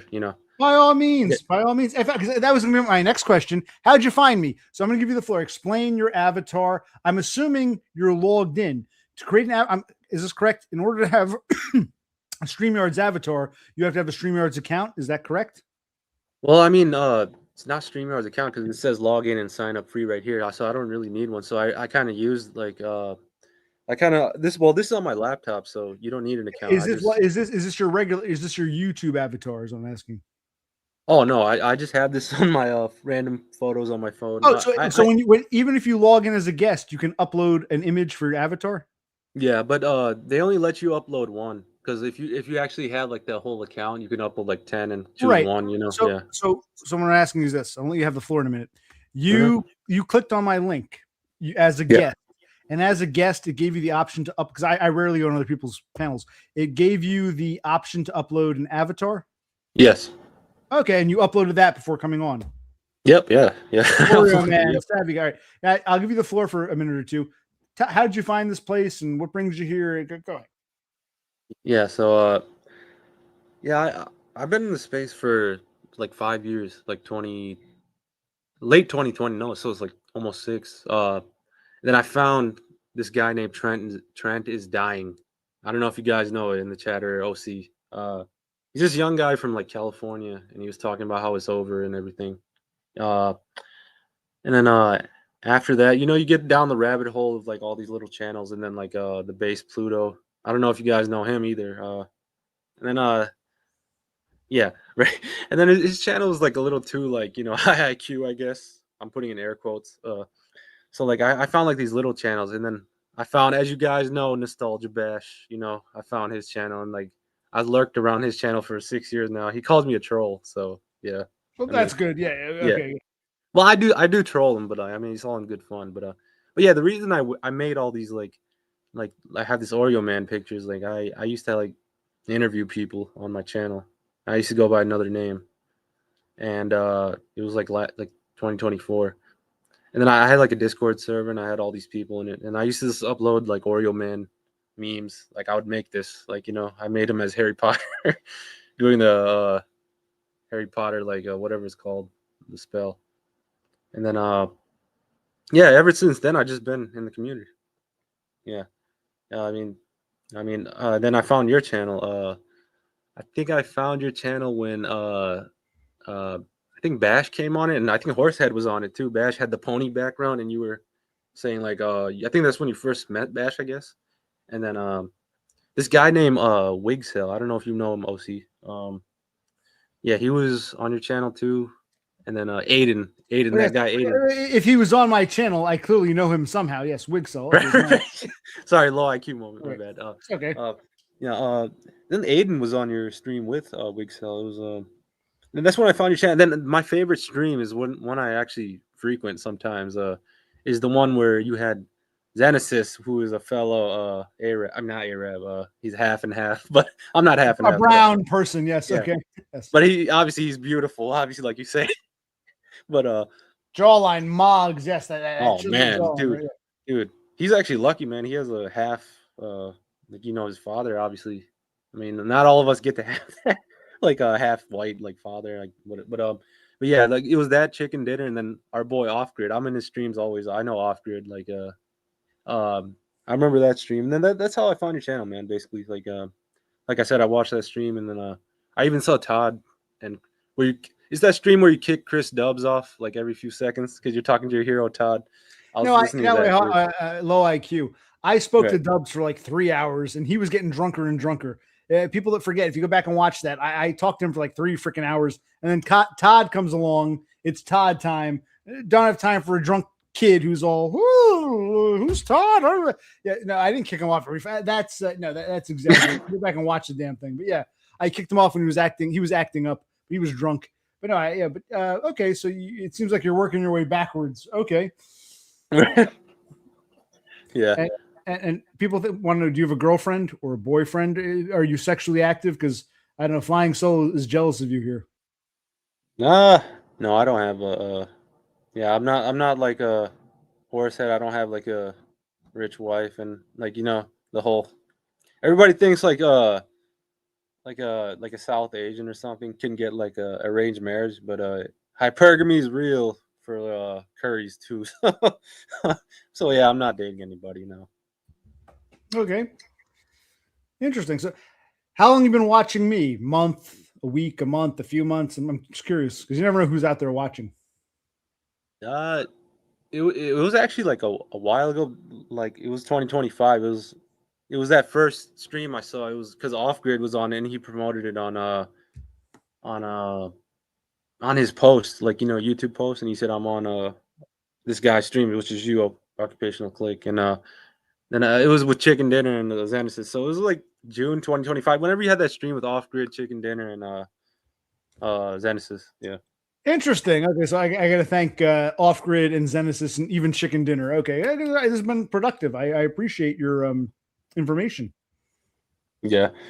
So yeah, I just like today I decided to like just I saw you were streaming like really early because I'm usually my sleep schedule's stupid, so like it's odd. So yeah, I saw you streaming. I was like, oh, let me just.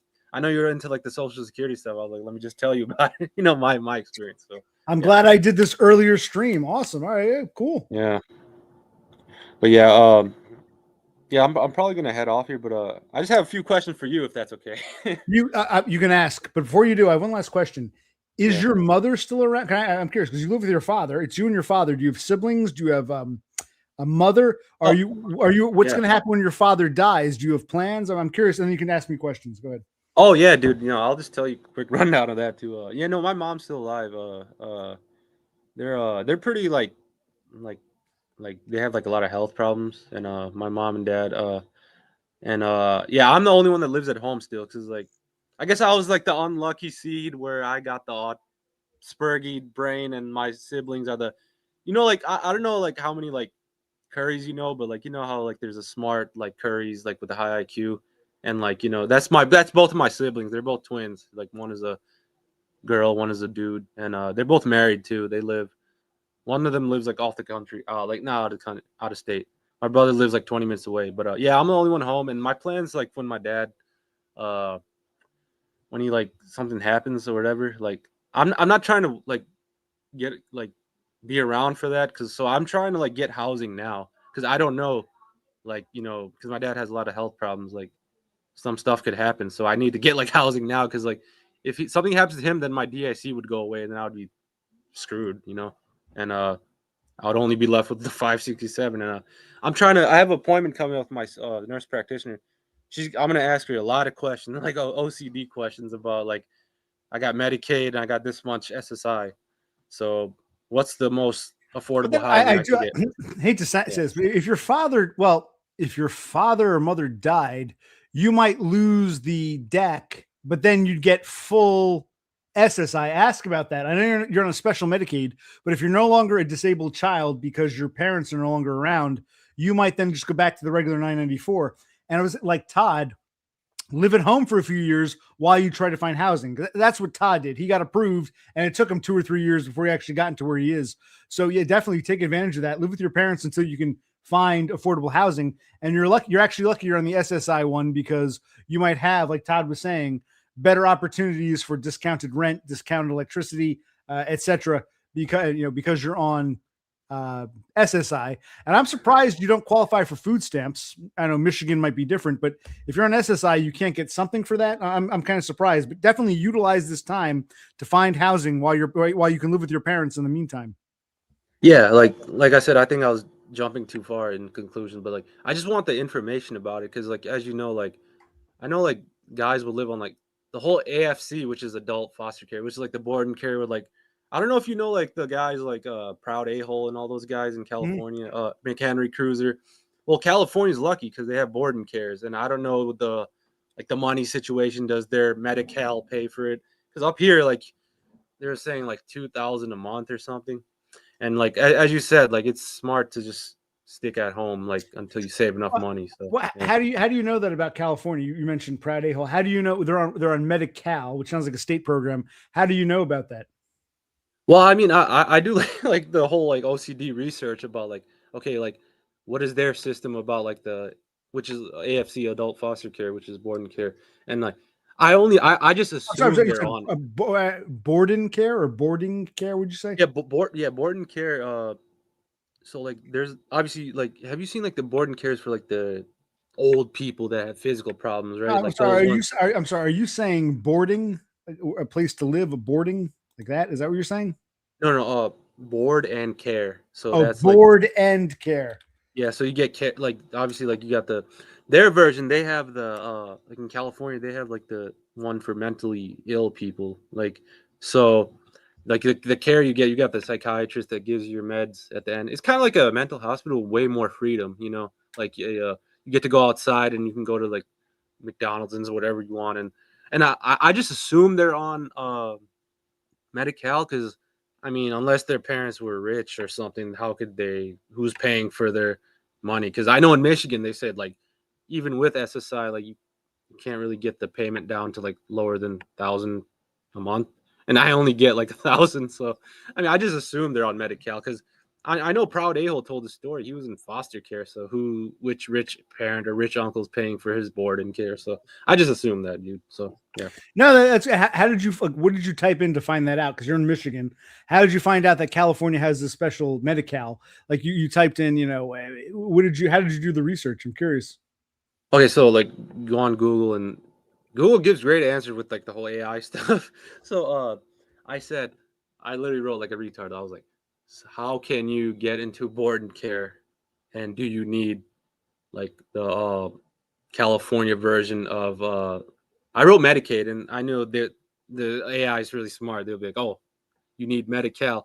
And then they're like Medi-Cal can like possibly cover it, but it depends on which adult foster care unit you're going to, you know. Like you if you're going like to the nice areas, you know, like in I don't know, what's a nice area in California? Santa Barbara. You're gonna have to pay a hefty amount.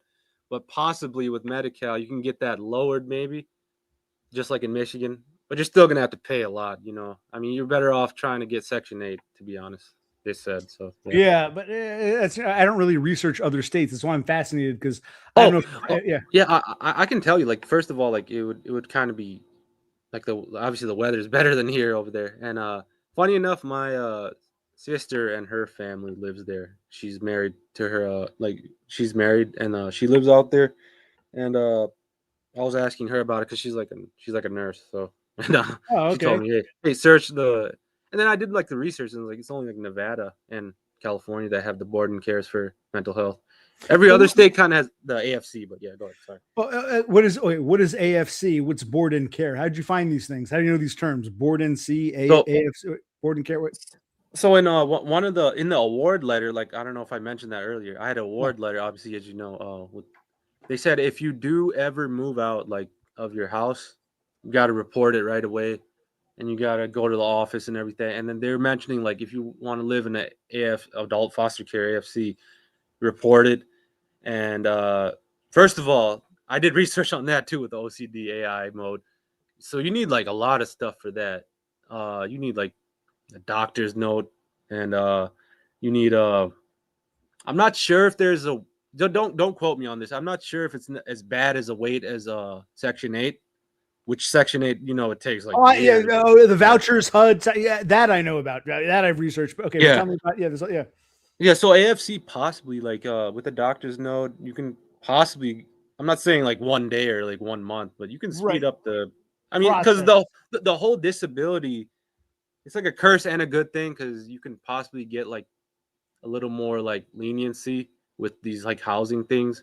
So like if a circumstance ever happens, like you were saying, like even like if I ever ended up homeless with like getting the DAC and SSI, like I mean I would have to report it to the office, but I'm pretty sure I could possibly I'll be fine more than if I didn't have it. Like maybe I could get a quicker like thing about housing. Like I'm just saying like worst case scenario if I ended Right. up on the street Well, tomorrow. it Yeah. sounds like a lot of your research is based around the DAC aspect, which is great. I don't have that luxury. So it sounds like most of this research wasn't from SSI. It was from the Hmm. DAC, the disabled adult child. So you had that. And from there, you looked into like adult foster care or Yeah.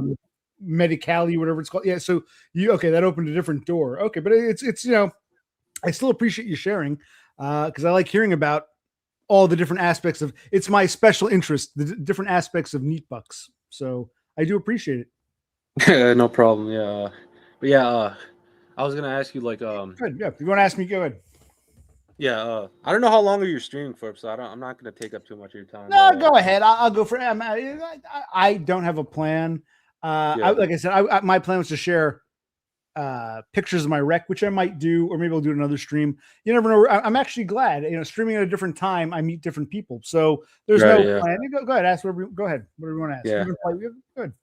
Yeah, I guess you're meeting new people like every week. You met Aiden, Bash, Wixel, and now me. Well, Like, when I yeah. stream later in the day, I see one group of people over and over Yeah. and over again. Yeah. That's why I actually do like streaming a bit earlier, because you get a different crowd, a different vibe. So because I don't Yeah. usually stream at this time, I'm getting different people.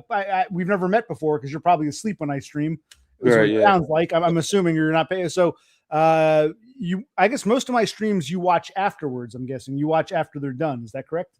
Yeah, I watched a lot of them Right. after So they're done. Yeah. if I didn't stream at this time, I wouldn't have met you, and I'm glad I did. So, but don't be a stranger. By all means, Likewise. come around, Yeah, leave comments. But yeah, if you want to ask me something, go ahead. Yeah. Likewise, it's nice meeting you too. I'm watching you and then being on it. But no, I was gonna ask you, like, how did you find the community, and I guess is it a good thing or a bad thing in your opinion? Like for you, like being in this community, is there like toxic people or whatever? How I found this? Okay, it was probably about 5-6 years ago. For some reason, there was a guy up in Maine. I've heard the story. There was a guy in Maine, and in the 1980s, when he was in his 20s, he decided to just live in the woods, and he lived in the woods for like 30 years. And I think there's more to the story. I think his mother and his brother knew about it. I think he would come home during harsh winters, but he basically lived on his own in the woods, and he would occasionally steal from different like camps and stuff. Have you heard the story, or any idea what I'm talking about? No, I don't know. Well, anyway, there was one day in like 2020-ish, after I'd gone through all this shit at the job I worked at, I was thinking about the guy up in Maine, and I typed in guy in Maine who lived in the woods. I forget what years it was, from like the 19. Let me take a look. I'm curious now. Guy in Maine lived in woods. Guy Christopher Thomas Knight. His name was, I'll give you his name. Anyway, I was thinking about this dude. I don't know why. One day, he was in the woods for 30 years, 1980s to the 2010s. He was living in the woods, allegedly. And one day around 2020, for some reason, I typed in guy in Maine who lived in woods, and 2 videos popped up. 2 videos. One was like, I guess you call it a mini documentary, a short documentary, this 10-minute video about this guy. The next one that popped up was Grotesque Subhuman's response to this guy. So I clicked on that video and I watched, and I thought, this guy Todd is not only is he hilarious, he's very honest. This guy's a genius. And I said, I wonder what other videos he has, because I assumed he was one of these YouTubers who just watches videos. I clicked on his channel, and what I found was even better. It was, hey, you can be a NEET. Your boomer parents told you. Todd is my generation. We had the baby boomer parents. He was going, your boomer parents told you this, but you're a fuck up. I'm a spurg. I had suspected autism for like 20 years. So this guy, Todd, I came across his video entirely by accident. It was a response video to this documentary about this Christopher Thomas Knight. And I thought, this guy is great. And after what I had been through and what I was kind of conclusions, I'm like, I got to get diagnosed. I've suspected autism for years. I got to get diagnosed. This dude is a NEET. I've had problems at every fucking job I've had all my life. So that's how I got involved in this community. That was how I ended up here. Yes. Yeah.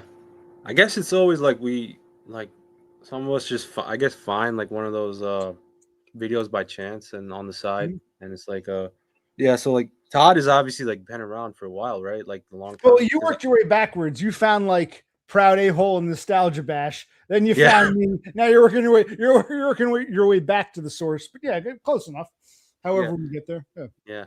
I guess like the whole like Proud A-Hole and like Bash. Like I feel like they're more like the more like spurgy. Like they don't really have like the conversations like that. They're more about like the gimmicks, like Pony, and then Proud A-Hole. I don't know if you remember, like he had like the little doll or something.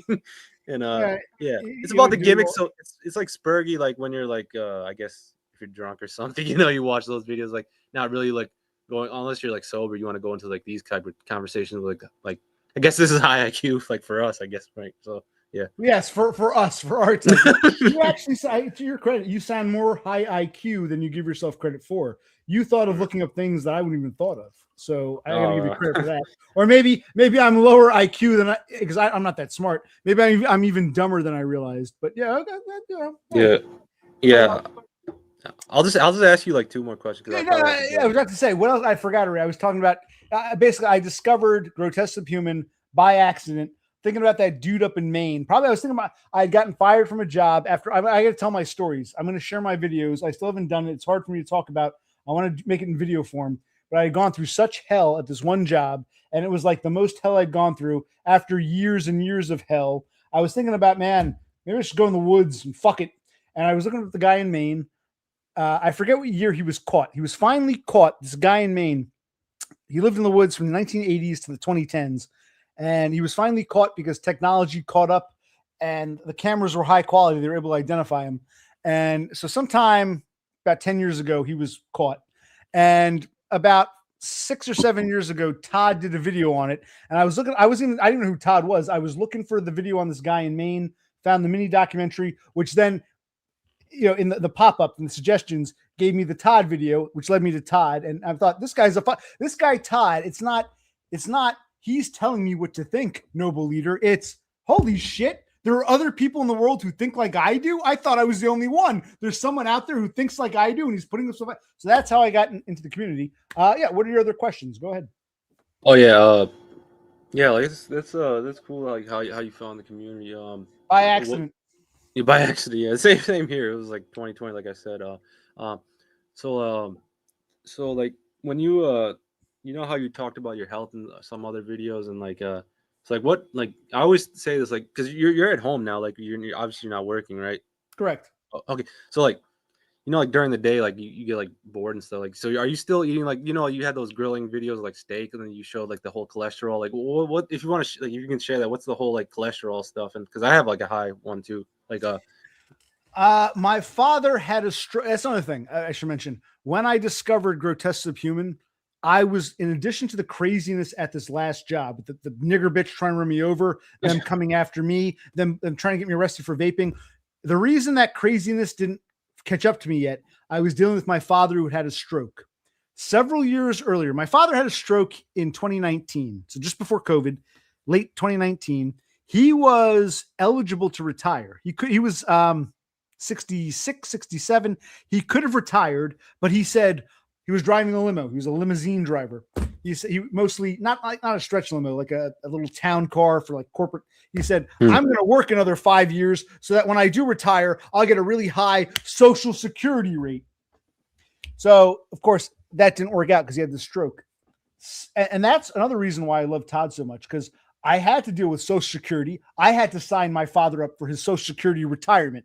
I had to get him on meds. I had to do all this stuff because my mother was totally useless when he had his stroke. So I was already in like a neat bucks kind of mind before I even knew what neat bucks was, or that someone like me could be eligible.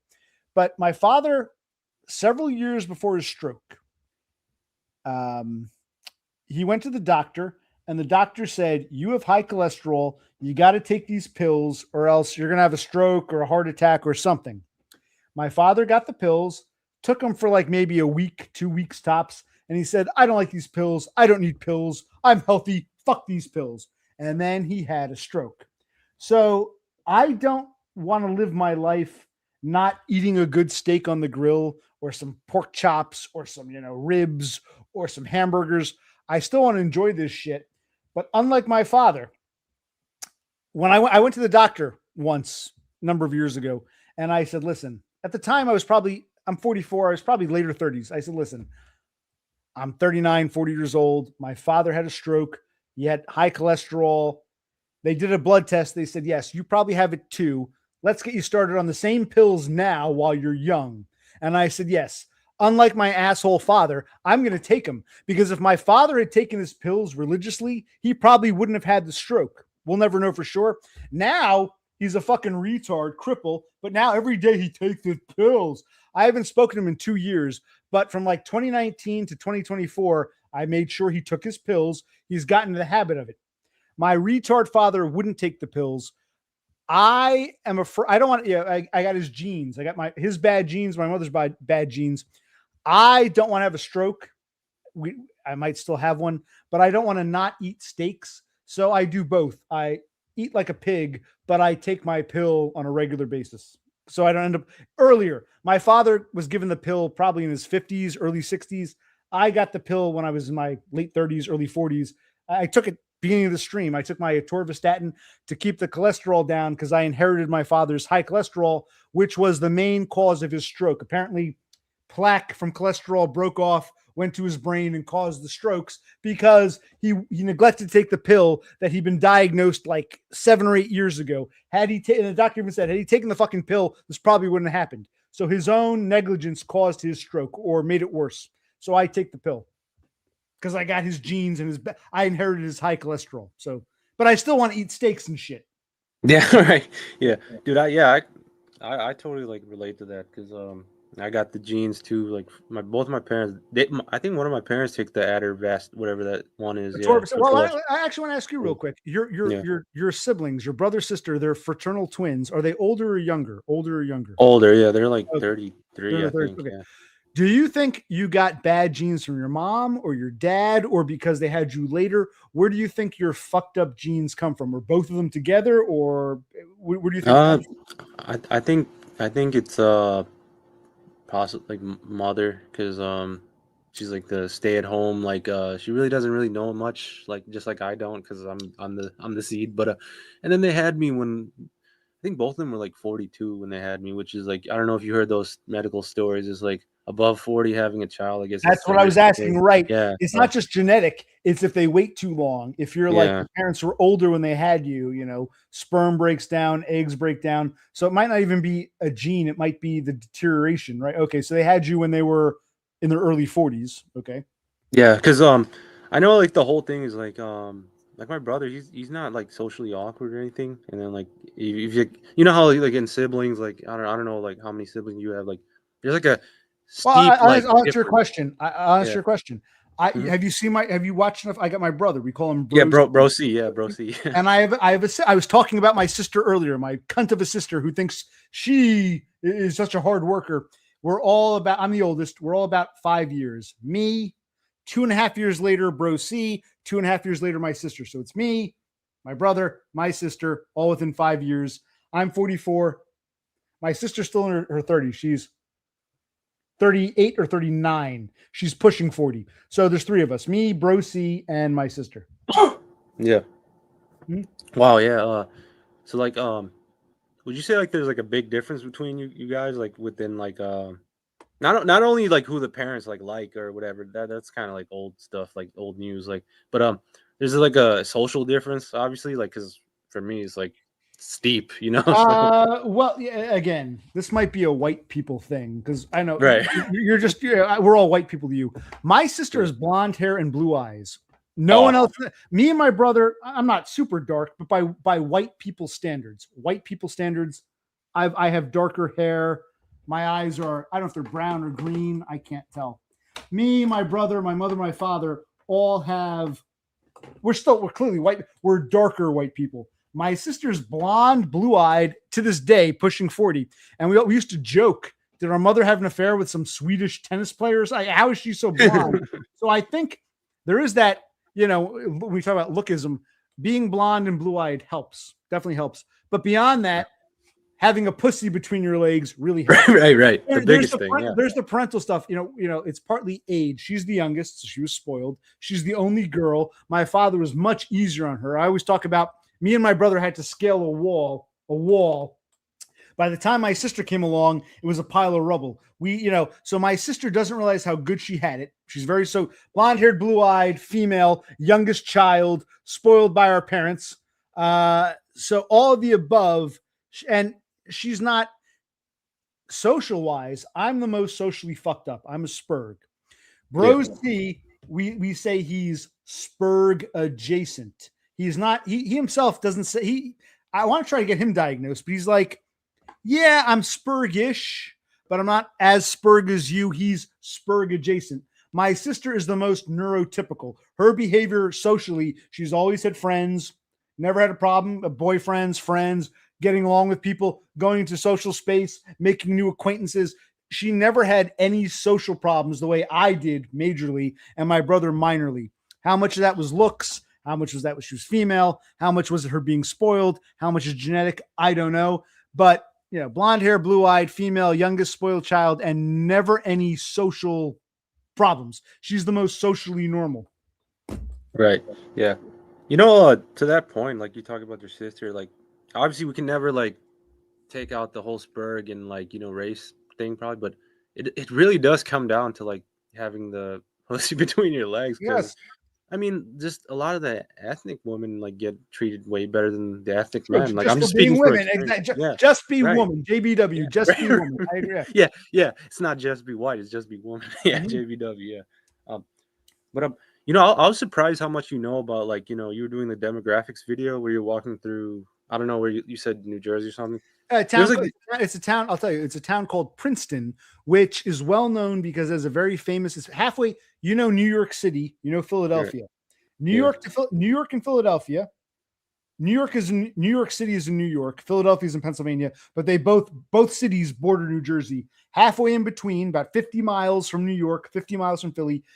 Princeton, very famous university. Einstein taught there. You've ever heard of Princeton, one of the Ivy League schools? Right, yeah. I was doing DoorDash. I ended up in that town, and I decided, let me go for a little walk. Yes, that was in Princeton, New Jersey, midway, about 50 miles from New York City, 50 miles from Philadelphia. Ivy League, Einstein. Good. College. Yeah, that makes sense. Like, there's a lot of like Asian people, I guess, or whatever. Those East or South Asian, but yeah. So like I guess is your like your town like you don't have to go into too much. Is it becoming like a whole like the whole like where it's becoming really ethnic now, or is it still like white? Yeah. Yes, this area where I live in central western New Jersey, becoming very ethnic. Yes, very ethnic. And they built my biggest complaint. I'll get along with anyone individually, but I'm trying to find a place to live. I've lived here all my life. These new places come up, and I say, "Hi, you got a room? You got an apartment?" Nope, you got to be on the special list. And you go there, and it's filled with people who just came to this country a few years ago. It's like, how do these people who don't even live here get on a list for a place that isn't even built yet? By the time I figure out it's built, they don't have any occupancy. It's so yes. New Jersey, where I live, is becoming very, very you people. Yes. Dang, that sucks. Like, oh man, dude. Yeah. That's the thing. Like, I can always like, for the whole race thing, I'll always like empathize with like like a white dude like yourself, because I know you guys like you can't really like if you speak your mind like like even like the whole nigger bitch situation. I understand that because dude, I used to live like around a lot of those, especially like the the nigger women are like crazy. Like they'll attack you for no reason. Yeah, I've always said when we talk about women are terrible. White women are the most entitled. My sister's an entitled. Oh yes. Even trailer trash. I would say white women are the most entitled. Black women are the most nasty in your face. It's not everyone. You can have a nice black chick or an easygoing way. We were talking about this once about what race of women is the worst, and I said white women are terrible. I'm not trying to stick up for them. White women are entitled, but I would say the worst group of women are black women. Nigger bitches are definitely the most slit your fucking throat, think nothing of it. I would say yes, the nastiest women are the black ones, followed by white ones. Whites have that entitled bitch, privileged princess. Even trailer trash think they're entitled. White women are Karen entitled. Black women will fucking slit your throat. Yes, that's reality. Yes. Yeah, it's like it's like not funny, but like the black bitch will like physically attack you, but like the white bitch, you get a little closer to them. Like imagine that situation with like a white bitch. She'd be like, "Oh my god, he hit me," and you just breathed on her. That would be crazy. Yes, I've had that. I've had white women get nasty and then get scared. I've had the nigger bitch. I'm gonna run the motherfucker over. Yeah, yes, but I had the other nigger bitch grab the phone in my hand. Yes, nigger women are the most confrontationally physically violent or physically assaultive. Yes, black women are definitely the most aggressive physically. Whites are the most entitled. That's my opinion from what I see about life. Yes. Yeah. It sucks the way it is, but so like I'll probably just like ask you like a few more questions. Good. So like So when you so like your current living situation, so you live with your brother. I know you said that because I saw the stream where you like off grid was getting mad about you saying he lives with his mom. So like, can you just explain that situation again? Like you're living with your brother, right? Like, and Sure. My brother and I actually rented a place together for years. And at the time, financial concerns weren't a big problem. We were both working. So, and I actually tried to reapply there. They now have a 3 times the rent rule, which wasn't in effect, 7, 8 years ago. When my father had his stroke in 2019, it was September of 19. We realized that my mother by herself would not be able to maintain this house. This house is a rental. All my life, my parents, we rent different houses. We'd move around. We moved into this house when I was 17. When I was in my 30s, my brother and I moved out. My sister moved out. My father had a stroke when I was 37, I think. At 37, my father had a stroke. None of us kids were living here anymore. My mother had no place to go. And we realized, oh shit, she's going to lose the house. My father had not applied for Social Security. He had now had a stroke. His income was the main income. My mother had her Social Security. She retired. My father wanted to keep working. So all my mother had was her Social Security, which was only, I want to say, like $1,300. It was something low. So my brother and I made a decision. Our lease was up that December. Our lease was good. So my father had a stroke September 19. Our lease was up in December. We said, okay, this is chaos. I got to deal with this. My brother and I said, Mom, we're going to move back into this house. All 3 of us, me, my brother, and my mother, the 3 of us, our jobs and your Social Security, we'll pay the rent and keep things afloat. And we'll take care of Dad, our father, asshole, who had this stroke. So that December, we did not renew our lease. And we both agreed to move back into this rental house with our mother. So that's how we ended up here. And that's how we're stuck here. I moved my parents out about 2 years ago. I think it was July of 2024. What had happened was my father was in an institution for about 5 years, 2019 to 24, he was in institution. And because of COVID, they kept, I got, that's part of the reason why I love Todd so much. I was dealing with meat bucks, not for me, but for him. My father made too much money for regular Medicaid, but because he was disabled with the stroke, he was eligible for special Medicaid. So I got him on, I signed him up for Social Security. I remember the bitch at the office saying, how does a guy who had a stroke, how is he able to apply for Social Security? And it was actually my sister who said, tell him it was, he did it with a tablet. I said, he did it on a tablet. They couldn't refuse. So I signed him up for Social Security. He was too high for regular Medicaid, but low enough for special Medicaid. And he had Medicare, being over 65. So I got him Medicare, Medicaid, Social Security. I was dealing with neat bucks when I discovered Todd. I got him on all that shit. He was at the facility. Because of COVID, they weren't kicking anybody out. So I kept him at that facility for like 5 years. And I said, get him all the physical therapy. I know he's never going to be the same. His right arm is dead. He's like, teach him how to, he couldn't dial a phone. Teach him how to dial a phone. Teach him how to walk again. Teach him how to fucking dress himself. So I got him all that health care.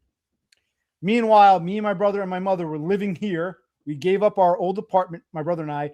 Stroke was September. That December, we had to renew the lease in December for January. We didn't do it. We paid December's rent. We moved out mid-December, came back here, and then gave the keys in. We said goodbye in 2019. And from 2020 till now, we've been stuck here. When they wanted to kick my father out, late 2023, I fought it, and I applied to a special senior place, a place kind of like where Todd lives, but in Jersey. It's not senior and disabled. It's just senior only. There are some non-seniors who live there, low income, but they've got to go through the county board of social services. In New Jersey, it's not elderly and disabled. It's elderly only. Disabled folks get in there through the county. So because they were, old, I think it was 55 plus. They were in their late 60s, early 70s. I applied to this one place. It was newly built. We got approved, but the apartment wasn't ready till that summer. They kicked my father out in April. We'd bring my father back here from April, May, June to July. It was hell dealing with him. But I moved them 2 years ago. I moved them. I was healthy. I rented a van. I moved a bunch of furniture. I set their place up nice. In fact, maybe I'll upload them. I've got old videos I never uploaded. I'll upload those videos if I remember. I recorded their apartment. I set everything up nice, got them situated, and then they turned on me, as did my cunt sister. I burned my hand one night. I was working 6 days a week. My one night off, I burned my hand. My mother called the police on me because I was screaming, "Fuck my hand!" They called the police. It's a whole. I'll make a video about it. But I moved them out, and now my brother and I are kind of stuck here, and it kind of adds to my depression. I should have known better. These people are snakes. But my father, mother, and sister, pieces of shit. I fought for my father. I got my mother. I took care of I worked with my sister. I thought we were going to work together as a family. They all turned on me. And my brother is half and half. He's like, yes, they're assholes, but you're an asshole too. And I say, yes, I am an asshole. You guys are right. I'm a piece of shit leeching off my brother. But my brother is too, he doesn't want to go against the family. Our parents and our sister are pieces of fucking shit. So that's, and we're still stuck in this house, and I want to get the fuck out of here. Because again, my brother had to cut the grass a couple weeks ago. It got cold again, so we're fine now. But it's like, I'm too injured, and I'm tired of doing yard work. I'm tired of maintenance. It's time to get the hell out. And the landlord, unrelated to all that, the landlord wants to sell. Plus, I don't want to, waste my brother's money. So I'm not sure if I answered your question, but that's more or less. Oh no, you did. Yeah, you did. Yeah, there's like a few things to like unpack there. That's brutal. Like when I've had that one time. I think where I guess they think we're like spurting you on. They call the cops. Like yes. What happened? What happened? I'll tell you this real quick. My retard father came home for 4 months. I was setting their place up. The last thing, my father, because of his stroke, he can read like a few words or a sentence. He can say, "O.C. Eric Draven." He can do that. He can't read a book. He can't play on the internet. He gets confused by tablets and computers. All he can do is watch TV. His life is watching TV. I had to wait. It was a Saturday night. I was going to move him out on a Monday because Monday the cable guy was going to come to their apartment to set up their cable so my retarded father can watch TV. Now, my father's a retard. In the meantime, he's like, he's saying to my mother, "We got to get out of here. Our son's a piece of shit." And my mother, all our lives, my father was a piece of shit. He's now a retard piece of shit. And my cunt mother, he does all the thinking for me. He's back now. So my mother said to me, "Oh, why don't we move out early? We don't need cable right away. We can wait a week." I said, "No, your retard husband needs cable. I don't care what he says. He needs his cable." And then she came at me, "You're dragging your feet. We should have moved out by now." And I said, "You fucking bitch. You're moving out on Monday. Shut the fuck up. Wait 3 days." I was making some bacon. One night, it was a Saturday night. I made some bacon. I had a bacon. I left it out. My mother told me, "It's so hot." It was the summer of 24. "It's so hot. I'm not going to cook anymore." I said, "That's fine. I'll buy food. I'll make food. I don't give a shit. Stay out of the kitchen." She wasn't cooking. I thought she was punishing me. She wasn't cooking, but I made some bacon. She came and got rid of my bacon grease and put the pot in the dishwasher. And I'm like, I came home that night. I'm like, "Where's my pot? Where's my pan?" It was a Saturday night. My parents are moving out Monday. I want some bacon. What happened? So I was a little drunk. I started frying up bacon and I burned my hand. I'll make a video about this. And they called. I was screaming. I was like, "Fuck this, fucking assholes! You fucking pieces of shit with your bullshit! A fucking hand! Why? You said you were done in the kitchen. Why are you touching my shit? You're moving out Monday. You can't wait 2 fucking days." They called the police. I went to the hospital. The police didn't arrest me, though. My brother told me. My brother was like, the police were trying to get my mother to press charges. My father was going on. My retard father, "Yes, press charges. He kept me locked up in a facility." Yeah, for your own good, you retard. Lock him up. They ignored the police. Thank God the police ignored him. And they said to my mother, "Do you want us to press? Do you want to seek prosecution?" And my mother said, "No, that's okay." So, yeah, but it's like I lost it when they were moving. They couldn't wait like 1 fucking week. They were hounding me, and I was working 6 days a week at that fucking job where after I moved them out, a few weeks later, the guy threatened to break my jaw, and the boss took his side. So that's my backstory. I feel like I was, I'm abused at work. I'm abused by my own fucking family being a spurg. So, yeah, I'm happy to share my story. That's my story. Yeah, that's brutal, man. Like just hearing brutal. Like all the work going like on the previous. Yes, I set them up. Yeah. There was this rug. My parents bought a rug years ago. No room for it. It was in the basement. My mother always loved it. I brought it up from the basement before I moved them out. And my sister came. My sister doesn't live around here. She lives about an hour and a half north. She came by and she's like, "This rug is disgusting. It was in the basement with the mice and the mold. Ew." And I said, "Okay, tell your mother." So my sister said, This rug has to go. Throw it in the garbage. And my mother, this is the thing about my fucking cunt mother. She will get nasty with me, but she didn't want to get nasty with her precious daughter, the golden child, blonde-haired child. My mother said, okay. And I knew better. I knew my mother wanted this rug. This is before I burned my hand. I was still trying to make things right. So I unfurled the rug in the living room. I vacuumed it, put that special carpet powder down, got it nice, and I brought it to their new apartment, laid it out nicely. It smelled great. I got them their special rug because their apartment doesn't have carpeting. It's hardwood floor. I got them their special rug for their living room, which my sister wanted to throw out. Looking back, if I can go back in time, I would tell my past self a couple years ago, listen to your sister. Yes, she's a cunt, but your mother's a bigger cunt. Fuck it. Throw the rug out. I went to bat for my parents, and this is how they treated me.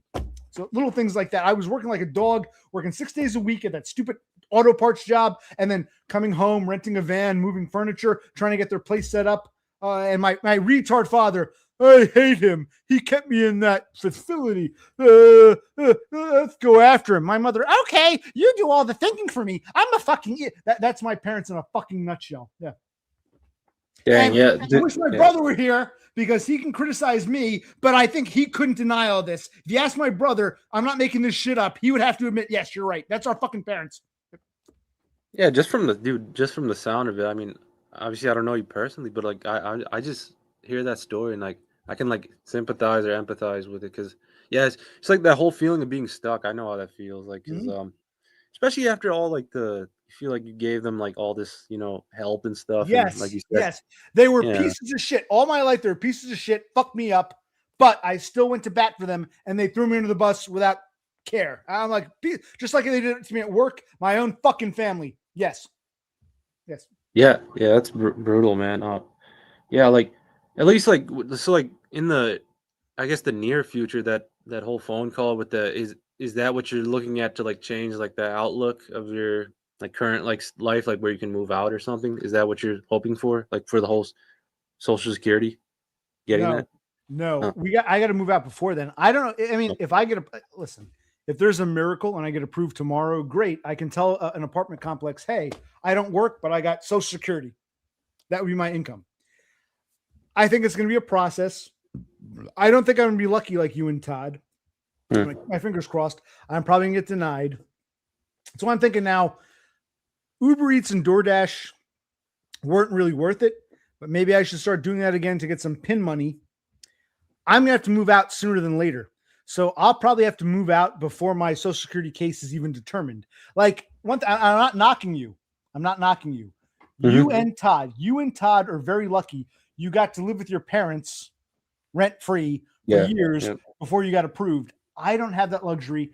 I'm bleeding people call me an asshole. I know I'm an asshole, but I'm not happy about it. I don't like bleeding my brother. If you've seen him, bro. Right, yeah. Yep. I don't like the shades. I don't like bleeding him dry. We can't keep this up. The landlord wants to sell, and I myself am tired of living here. So I'm probably going to have to move out before I get approved or denied for Social Security, which means I might have to get a job or do something, DoorDash, Uber Eats, before I get approved or denied for Social Security. So if I got approved tomorrow, that'd be great. I could call people up and say, hi, I'd like to rent the apartment. My brother has a job and I got Social Security. Here's my statements. That'd be great. But I don't think time is a factor. I think I'll have to move out and possibly work before I even hear from Social Security. That's how I feel. So I'm glad I applied, got the ball rolling. If I got to do an appeal or apply again in a year, but I think because I don't have the parental luxury, I'm not knocking you. You and Todd had that parental luxury. Me and my brother don't have that, Yeah, dude. I never take that person because like dude, like I know like on. Well, you mentioned. I'm glad you mentioned off grid, and it was there's a guy named Penny Pounder. Have you ever heard of Penny Pounder? Yeah, he's like he seems like a troll. He's on some other guy's channel too. He was there. Yeah. Penny Pounder is very much a troll. Yeah. I call the trolls broken clocks. Normally, trolls are just assholes. Every now and then they have something we agree with. Penny Pounder did some AI videos, and one of his videos was off grid. And you see off grid, he goes, "Here's my new channel, off grid with mom's prosperity. Yeah, I saw that. And my brother, we both cracked up, and we weren't making fun of off grid. We thought off grid was like you and I are realistic. Todd is realistic. Like me, Right. I'm mooching off my brother. I need neat bucks. I gotta, you got, Yeah. you're on deck. Yeah, and you're on SSI, and you live with your father. Yeah. Yep. I thought off grid was honest about who he was, so we found that funny. Off grid with mom's prosperity. He took such offense. I don't depend on my mommy. I could be independent if I wanted to. I'm going to get a fucking salvage business up and going at one of these days. And I remember thinking like, whoa, I thought in good fun we'd have a good laugh about it. I wasn't making fun of him. I thought he understood the situation. He was so hurt by this reality that Penny Pounder pointed out. That's a bit tongue twister. Penny Pounder pointed out. Off grid. We found that fun. We were making fun of him. We just thought, yeah, it's basically he lives with his mom. Doesn't really works at Walmart, bullshit job. Okay, he should get on neat bucks or get a job. But he was like, we're realistic. I didn't realize off grid was so in denial about his reality. He got so upset about that because that's I got along with him. I liked, and we got it back together, kind of. I wasn't making fun of him. I was just so shocked he was upset. I thought he'd have a good laugh. Yeah, it's true. I'm a pothead. I work at Walmart. I live with my mom. Yeah, okay. I thought he'd be cool with it. He was so upset, and he starts coming after me. You fucking loser. You deserve all your problems. Like we were saying earlier, I might be a Spurg fuck up. No one deserves this treatment. And some of these trolls online, he deserves it. He was nasty. He kicked off Chris Dubbs, or he got mean with what's his name? The pony boy. Bash, nostalgia Bash. I'm like, that doesn't, none of this, nothing you see online equates to real life, and nothing in real life justifies this. But Off Grid was so hurt that me and my brother found that hilarious. Off Grid with mom's prosperity, because it was so fucking accurate. He got so upset with us. I'm like, dude, we're realistic. I tell you, I'm a Spurg loser, fuck up, accident, mooching off my brother who can't afford it. You're telling us about that. We're all very honest here. I was surprised at his lack of honesty. Yeah. As you mentioned before, speak of the devil. I love the guy. I hope he's not upset. What's the big deal, man? What's the fucking big deal here? Right? We're all very honest about who we are. I don't judge you for living the way you do. Like, just like you, Eric, I don't judge you. I admire your honesty. Hey, I'm a fuck up, low IQ. My father's an SSDI because he worked in factories or warehouses. He's all fucked up, and that helped me. And plus, I actually wanted to ask you, did you ever spend time in a mental center, or you had some Spurg outs? Can you elaborate? Because it sounds like, just like Todd, another thing, you get to live with your parents. You and Todd both have this like documented, psychiatric attention. Were you in some kind of asylum, or you can be honest? Oh yeah, like a few times. It's like involuntarily though. If you're like saying like, I guess like the whole angst of being the whole teenage. So like like if you say, yo, I wanna Zooey Max, they say like, oh no, we gotta send you there. Yeah. So like I've been there like 3 times. Yeah. But that all this stuff helped me now because like it got me this like the Social Security. So yeah. I'll ask you 2 questions. What were your the 3 times? How old were you those 3 times?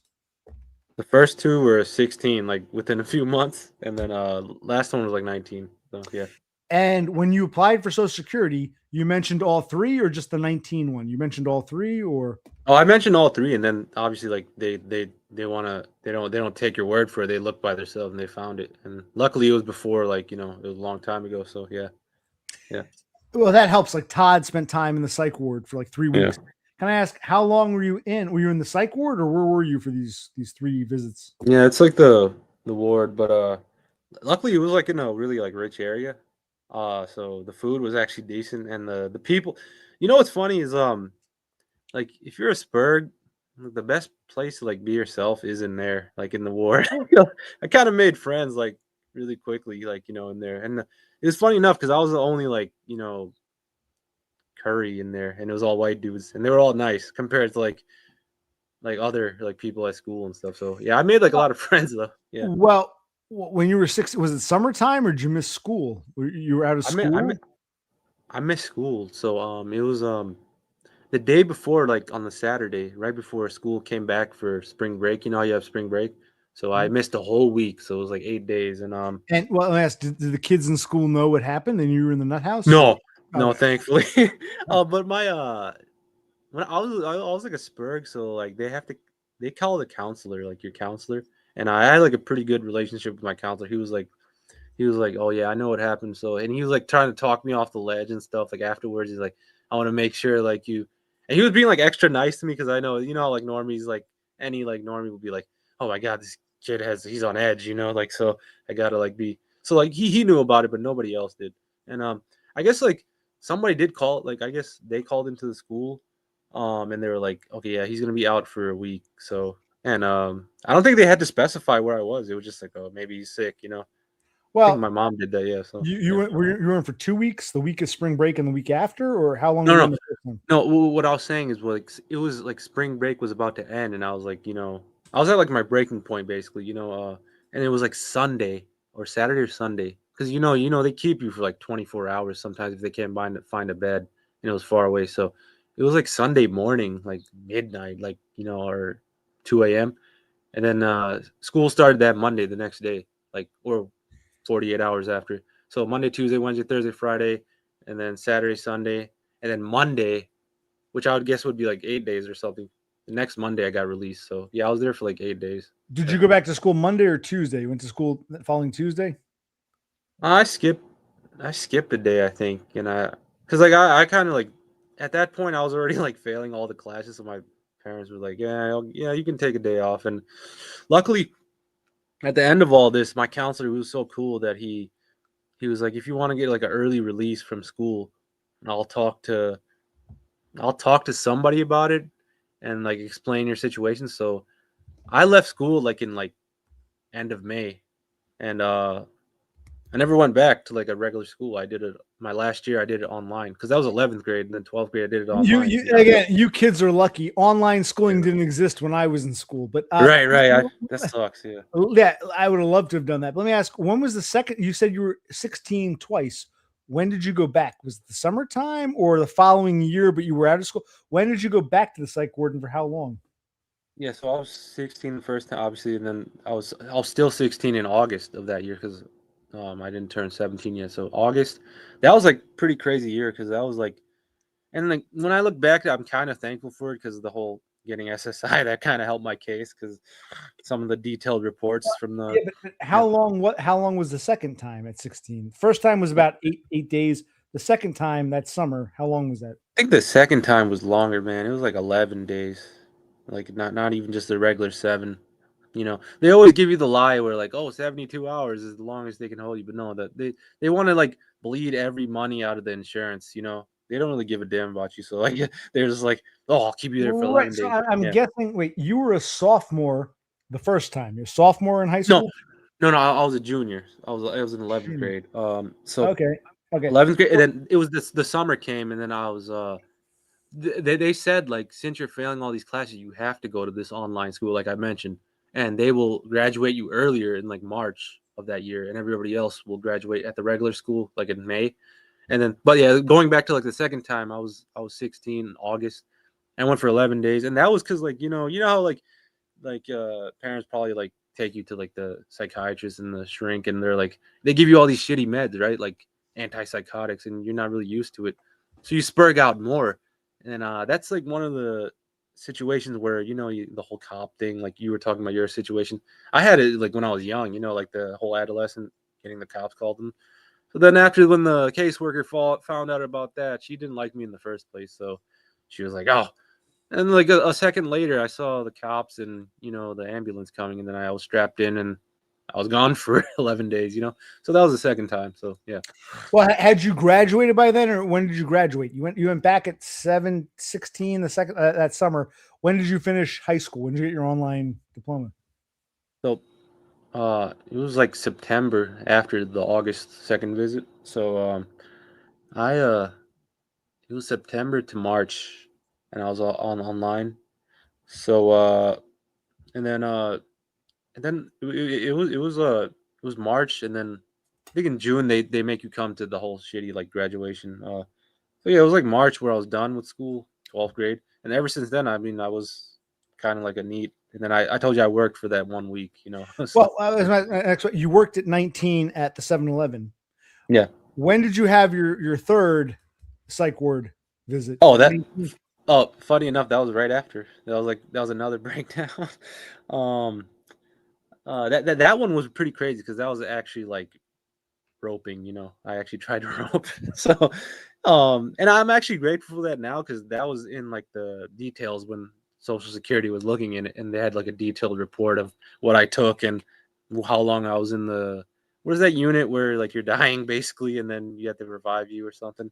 Intensive care? Yeah, that one, yeah. So I was out for like 2 days. I don't remember anything from that, and then that was the third time. They had to send me that time because like if you try to rope, they don't give a shit that you tried to rope. They're just like, oh, we got to send you there so we can bleed your Medicaid insurance money for 11 more days. So, yeah, that was the third time, and then, like I said, it worked out. Like now, when they Social Security determination was looking at it, they saw a detailed report.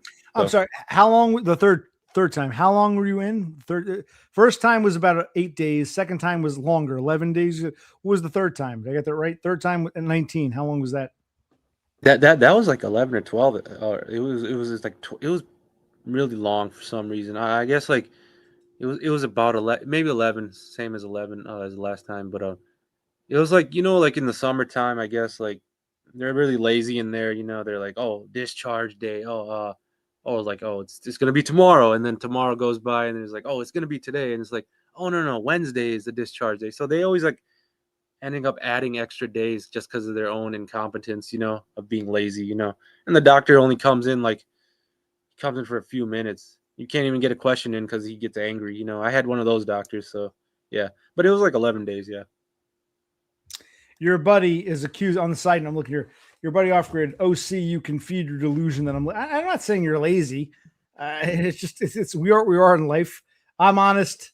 Eric is honest. Let's be honest. So this is my off grid, and you told me, Eric, you found me partly through off grid because he made Yeah, yeah. I don't understand. I don't understand why he's so upset. He's still upset about this. Oh my god. yeah. I found off grid. I mean, I found you through off grid. Yeah. Yeah. I like off grid. I don't care if he says anything about it. Yeah, we're all just. It's like Christ. It's like we're losers, but he's not. Okay, good for him. I kind of know that already. Yeah, it's just okay. I don't know why he's so upset.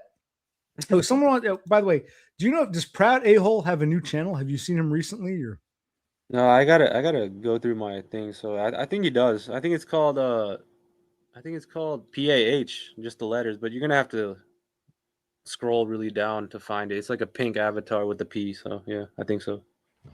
also, your buddy says I am a bum. I'm not in denial. I want to be a professional neat bum where I get the government to pay for my bum. Yeah, I am not in denial. I'm very much open about being a bum, as is Eric. I think that's why I thought, like, there's no shame here being a bum. There's no shame. Yeah, You can admit it. So I admit it. Yeah. You admit it. Yeah. I'm so confused by off grid. He's a bum too, but he's acting like you guys are bums, not me. I'm a hard worker. Off grid with mom's. That's why I love it. We're still. You're laughing too. It's like, I guess he doesn't realize what he is. He's still in denial about who and what he is. We're not judging him or laughing at him for being off grid with mom's prosperity. We're laughing at him because he's really this in denial about it. Like, that's my criticism of Gritty. But I hope we're still on good-ish terms. Who knows? But yeah, I don't care if he's a bum. I'm a bum too. I admit it. I'm just surprised he's like he thinks you guys are losers, but not me. You're like us, man. I'm not seeing where you're. Horsehead can claim to be better than us because he's got the wife, the kid, the good job, 6 figures. I'm not seeing anything mind blowing. I thought off grid was like us. He was. Yeah, I'm a bum. I admit it. Hey, off grid with mom's prosperity. I didn't realize he was so fucking sensitive about his own reality. That's what I'm surprised by. But hey. But no. All right. But anyway, what else? You answer my questions. I appreciate it. Did you want to ask me anything else? Go ahead. You got stuff out of me. Yeah. Yeah. I mean, I don't want to like take up all the stream. I mean, I know there's nothing else going on right now. Fuck it. Whatever. If you want to say something, go ahead. So, like, what do you think about like the guys like Horsehead and Bash? Like, they got like the partners or something. and they come to your channel. Like, people say that about Xenesis too. Like, he can slay, but he comes to this channel. Like, what do you think about all that? I like Horsehead. Several people have said here, oh, he's just here to laugh at us. I don't think that's the case. I think if I were in Horsehead's shoes, I would have imposter syndrome too. So I understand his anxiety. I think he's kind of hanging on by a thread. He's better than us, but he, like I was saying earlier, he looks up and sees what he does not have. He never looks down. So I think Horsehead, although he's better off than us, he thinks of himself as precarious on a slope, and I guess there is a lot of fear because Horsehead, he's 5'11", which is I think taller than me. Then again, I might be taller than I think. He's my height. His wife is 5'5". She never ever dated anyone below 6 feet. She's 5'5", never dated anyone 5'11" until she met him, and I think and she's 5 years older. I think there is sort of a fear like, oh my God, do I deserve this? I kind of feel like he's a normie, but if we draw a line, he's on the normie side of the fence, but he's closer to us than other normies, which is what brings him here. Xenesis, I'm not so sure of. Xenesis, I get along with him. His English is better than mein Deutsch, but I still think his English isn't that great. So he's faking it. He's looking at you. You think he's listening. In reality, he's only getting about 60% of what you're saying, 60%. So I think he's not fully. So I think a lot of him is just trying to take it all in and not show that he doesn't understand. And who else? Nostalgia Bash, I think, is trying to make a name for himself. Yeah. You found me through him. I think he's trying to latch on to people like me or Todd or Dumb or whoever and trying to say, I'm talking. So if you go to search for Todd, much bigger than me, or Dumb, much bigger than me, or even me, this little coffee house, people searching for us will come. He's hoping they come across his video so he gets exposure so he can be a YouTuber. I think he's like basically trying to leech. I don't care if he talks about me, but yeah, I think I know it sounds corny. Be yourself. Do your own channel, your own video. I think he's so desperate to bring in other viewers from the community by latching on to people like me and Dumb and Todd. That's what I feel about him. He's just trying to make a name for himself. And who else did you mention? I can't remember. Oh, there's those three. I was just gonna say that's the reason I like your channel because it's kind of like it's not just one lifestyle of people in the chat. It's like you got this guy with like a wife, and then you got like a guy. I've always been listen. When I first brought Xenesis on, I won't name names, but I had 4 or 5 people who said to me, OC, get rid of this guy. His jawline is so beautifully chiseled. He doesn't belong here. And I said, I don't care. I take very much a coming. I've had people say, get rid of the women, get rid of Cassandra, or get rid of whoever the fuck else. What's her name? Donda. And I'm like, no, I'm very much a come as you are.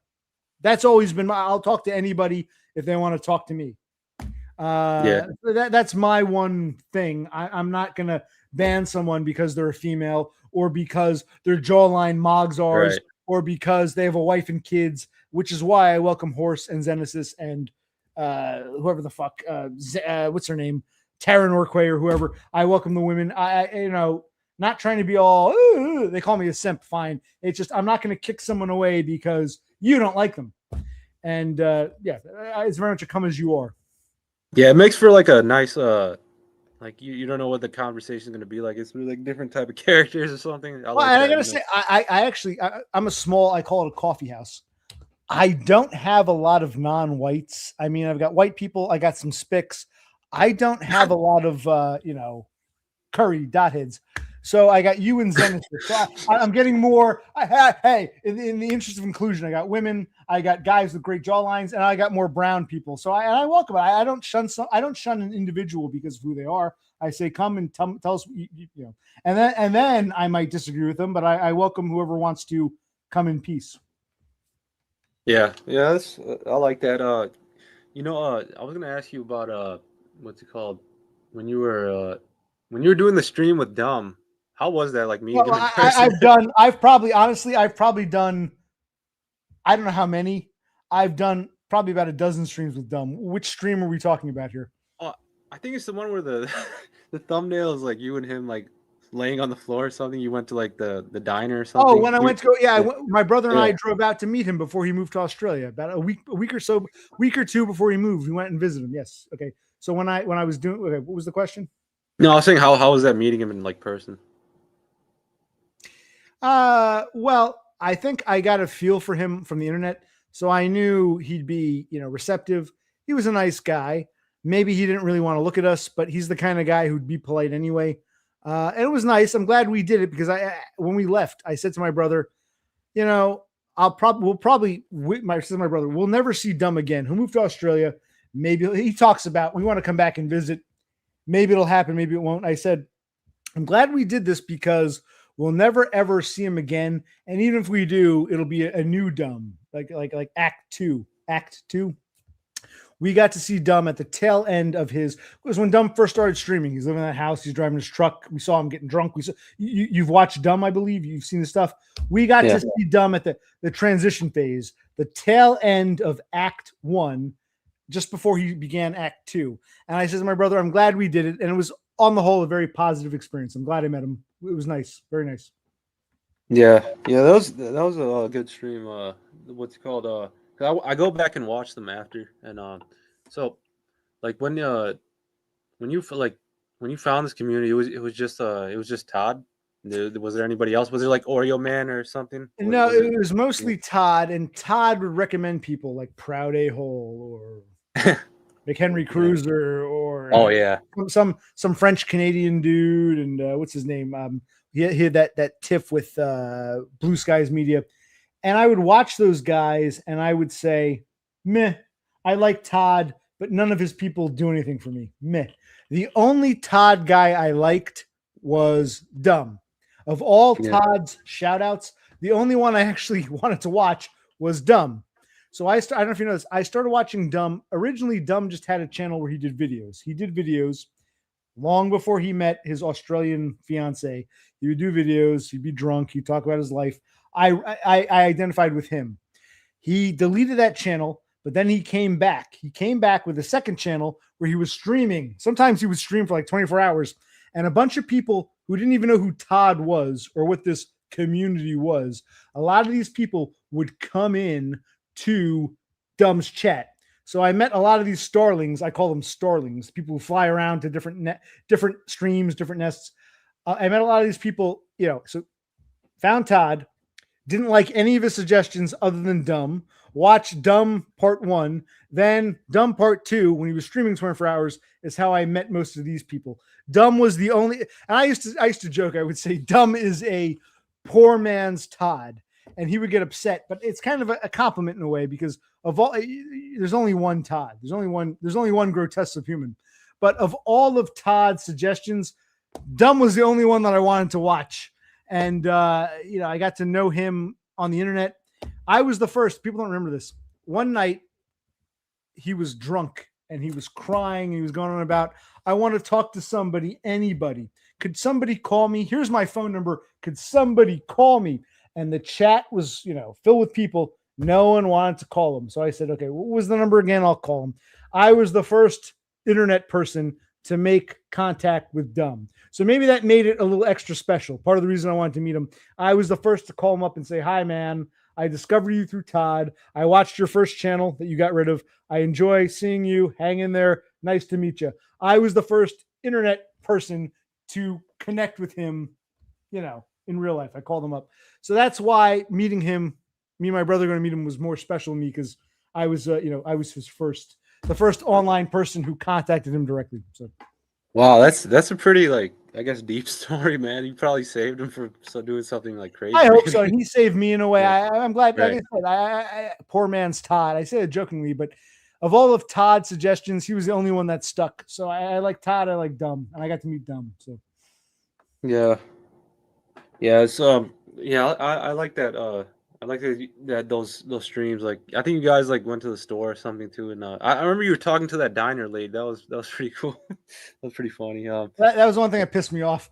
Dumb starts telling, "We're YouTubers. Well, I'm occupational click," and I said, "Yeah, I'm depressed." I'm like, "Why are you telling?" She's not gonna get this. Why are you telling? What the fuck?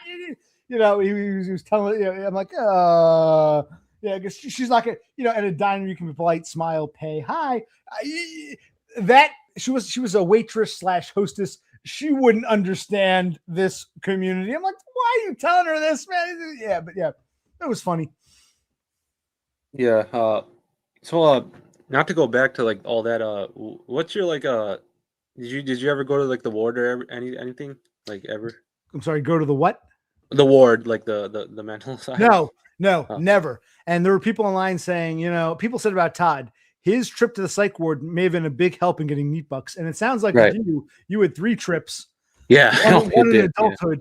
Yeah, but I'm afraid I'm not going to end up in a nice rich psych ward. I'm going to end up in a Jersey psych ward where someone tries to rape me or murder me or they put me in a straitjacket. I'm afraid. Plus, I don't want to, even though I'm an asshole and a leech and a bum, I don't want to abandon my brother. I don't want to say, okay, I'm going to the psych ward for a week or 2. Have fun. I don't want to do that. As useless as I am, I think that would make him even more fucked up if I went to the psych ward. So I don't want to do that. I don't want to do that to my brother. Yeah. It's like I said, like even you mentioned, it is a double-edged sword. Like it helps you get need bucks, but man, it is miserable in there. And then like people are we think we're spurgs, and then there's like some lady in there like spurging out, or some guy like I remember Mick Henry Cruiser said some guy tried to take his blanket over his head and like try to like suffocate him or something. Some weird stories, man. And everybody's like, I'm not gonna say coked up, but like antipsychotics and even more like sedated, and then like they're like angry, they want to go home, and it's like a bad combination. It's like a retard jail, but like it's more like freedom, I guess. Except then you get to go home. Yeah. Well, you and Todd both had positive experiences. Some of us might not. I mean, maybe I'm lucky and have one too. But I've heard horror stories of going to the psych ward. So with my luck, it'd probably be a very bad story. Yeah. I mean, it sucks you got problem like on the outside with that black chick like trying to attack you. Like you gotta. Oh, did you see? It was deleted. Did you see the video? I was at a grocery store and some random woman, black woman, accused me of following her and her family all over the place. And she said I've been following her for years. Did you see that video? I should try. I'll probably have to re-upload that, and I'll make an alternate channel. I was at the grocery store last summer, and some random black chick gave me a look. Are you following me around the store? I'm like, huh? Who are you people? You people, plural, have been following me and my family for years. I get my phone out. I recorded that. She went nuts. She tried to go after me. I'll re-upload that video on an alternate channel because YouTube took it down. Did you see that video or no? I'll re-upload that. I don't think I saw that one. I just saw the one where it was like the Rizzler can, and it was. I think it was the Rizzler's more recent. Now I'm talking about this. Well, yeah, the nigger who tried to run me over, black bitch. That was 6 years ago. I got to share that story. I haven't shared that story. I had a random I was shopping at a grocery store. A random black lady accused me of following her. Asked the Starlings. They saw that video. YouTube took it down because I said nigger bitch a bunch of times. I'll re-upload it. And then recently, again, that stupid nigger bitch, the Rizzler. Yeah, so I don't do well with black females. Apparently, a white male, middle-aged spurg does not do well with BPD black females. That's for sure. Yeah, I remember you said that before. Yeah. So like, did you like when you were trying to get the whole neat bucks and everything, like you're still trying to right now, so would it be for what is it for again? I forgot. Like here's what I'm going to do. I'm happy to talk to you. I'm going to keep streaming a little bit.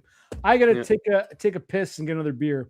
You can stay on, or you can go buy. If you want to stay, I'll gladly answer your question. But I got to piss and I'm out of beer. So what do you want to do? You want to hang around? I'll stick around. I got to go take a piss too, so I'll be back soon. Let's go. I'm going to put the timer on. Let's go take a piss. We'll be back a minute or two. Sound good? Yeah, I'll be back. Let me mute.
Like I said, used to be a minute. Now it takes me 2 or 3. Oh, yeah. I'll stream for another 20 minutes or so.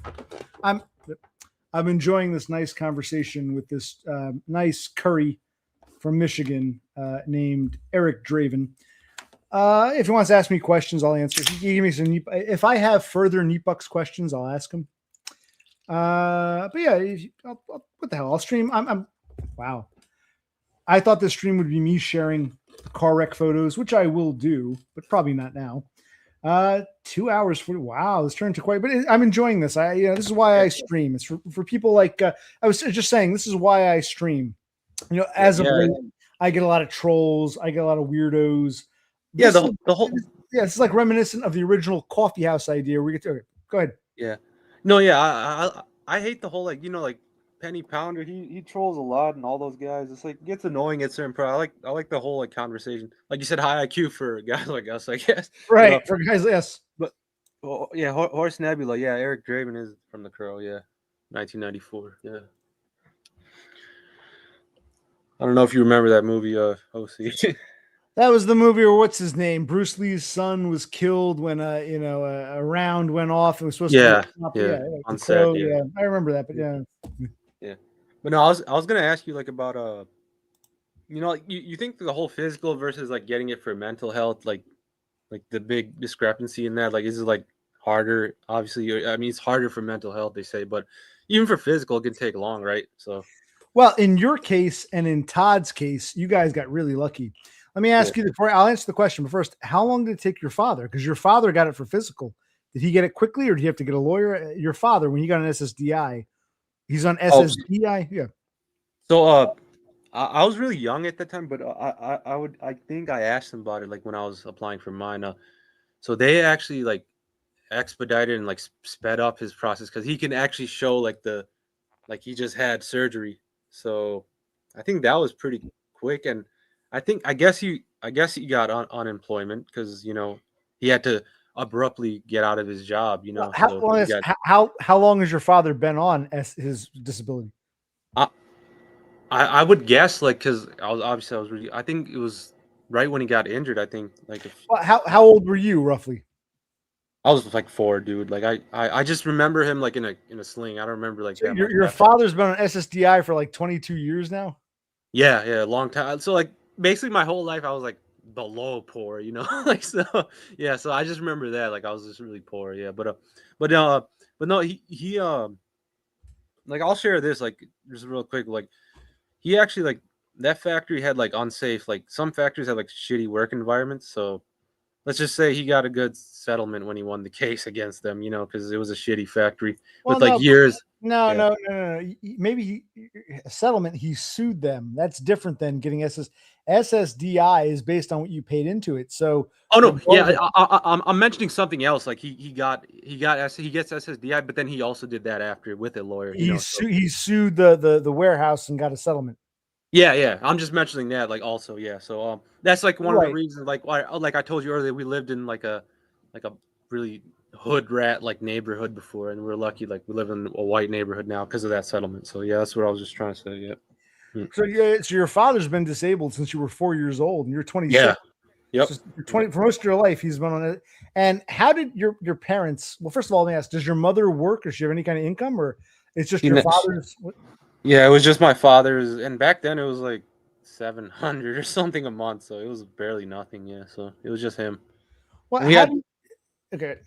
No, I'll just say it was just 3 kids too, so it was like even more like expenses. You know how that is. It's hard, when you have a lot of kids too. Yeah. Well, your father. So you were 4 years old.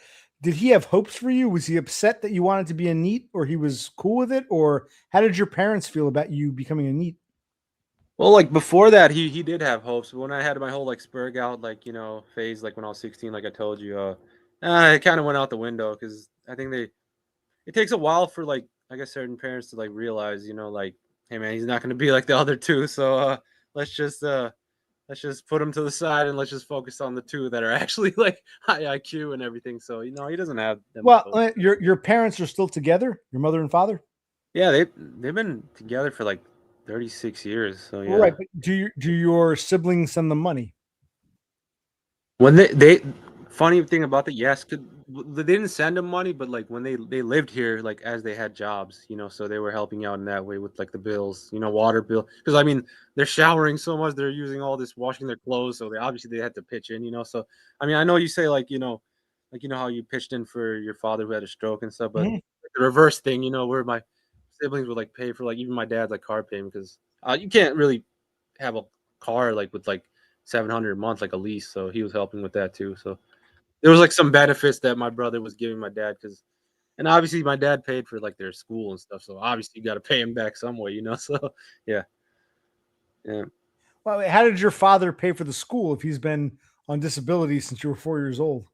So like 90 like almost 90%. I don't know how it works, but like they had like high GPAs, so most of their degree like wherever they wanted, it was like almost a full ride. I don't know how it works. I don't know if you do. So the rest of it was like loans from like family members who were rich because we have rich family members like cousins. So and that took a long time to pay back as because obviously my dad doesn't have. So since it was for my brother and sister, they actually gave like the money back to those family members later when they had enough money with their jobs. So that's how he kind of helped pay for it. He took out like it wasn't that much because their scholarship was almost paid for, but there was like a lot like 40,000, like probably I would guess. I don't know how college works. I've never been there, so but yeah, they took out loans from family members. Yeah. Okay. Interesting. All right. So your rich family helped your siblings to an extent. And Yeah. okay. That makes well, I always say, Todd doesn't mention. I think he had more help than he lets on. My one thing about Todd, I don't blame him. I'm not blaming him. Todd had more help from the family than he admits. That's one of my, Yeah. From what I Right. looking at the timeline, I'm like, things aren't adding up here. Yeah. Yeah. Off grid has a point right there. If you see the comment, yeah, well, they did. Yeah. Even yeah, for my That you're saying this, they loved there while they had jobs, mommy. This yeah, they did rely on like for a board and like a room and stuff. Yeah, but they had their own job. Yeah, yeah. That's just how it is. It's yeah, yeah. Doesn't sound rich. and they still live there in their 30s and have hopes of getting a job one day. Well, I guess your siblings both moved out, got jobs. You got on Neat Bucks. What is Off Grid doing? That's why why is he so upset? Okay, Off Grid, either get a job or get on Neat Bucks. I know your Walmart job ain't a real job. Either get a job like Eric's brother and sister, or get on Neat Bucks like he did. Anything short of that, you're a bum like us. We're not in denial. You are. That's how I feel about Off Grid. He's in denial about his own bumming. That's why I was so surprised. I thought he was proud to be a bum. Apparently, he doesn't realize he's a bum. Okay. Yeah.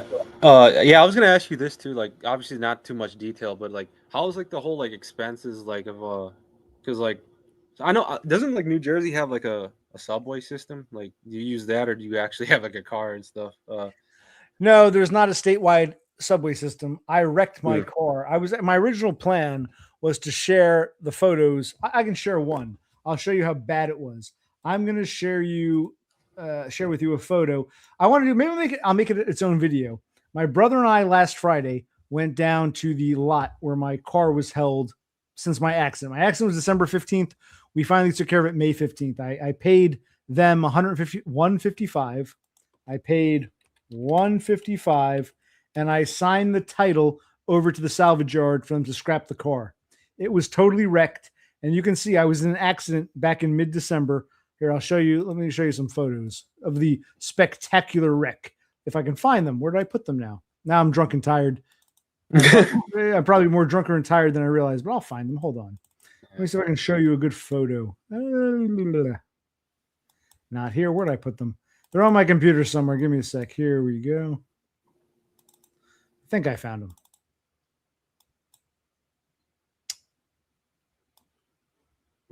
Hold on. It takes a minute to share a screen. I guess I'll have to make this a video. Here we go. Here, I'll show you the wreck if I can find it. There we go. See that? Notice how, the damage. I'm amazed how I can show you the police report shows me hitting the tree head on. More of the damage was on the driver's side. remember, this is a Sebring, a Chrysler Sebring. My feet and legs were like right under, right under here. Hence why, see how fucked up this is? You see how destroyed this car is? You see that? Yeah. Most of the damage is to the front side. Is my old car. That's where the damage occurred. The back end wasn't too bad. Front end was totally fucked up. And that's where I sustained the damage. Dang. Wow. It's brutal. Yeah. Brutal. My life is brutal. Never ending brutality. But that's the look at that. And I'll do a separate video or stream where I show all the pictures. I got a bunch of pictures, but I will show you this. Here's the police report. Hold on, if I can find it. Hold on. Yeah, I'll do this as a video. The streamers, I'll change the name of the stream and I'll make Spectacular Wreck its own video. Let's take a look. Here is the police report. This is December 15th. Notice how it shows me hitting the tree dead on. I actually hit the tree more towards the driver's side, which is bad. I was going around that curve. You see that curve? I was not speeding. I was going the speed limit, 30, 35 miles an hour. I didn't see it. The road looked clear. It looked, black, what they call black ice. It looked clear, but I hit some ice. And instead of going this way, the car went into the tree.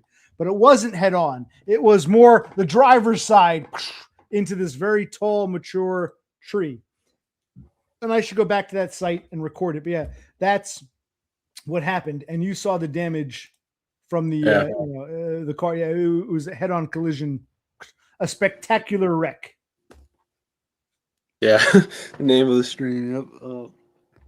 Yep. So, are you still? Are you gonna get off of the stream soon, or are you still streaming? I'll get off in a few. Why? You want to talk some more, or Mike? If you want to go, you can go. It's okay. Yeah. I was just gonna say.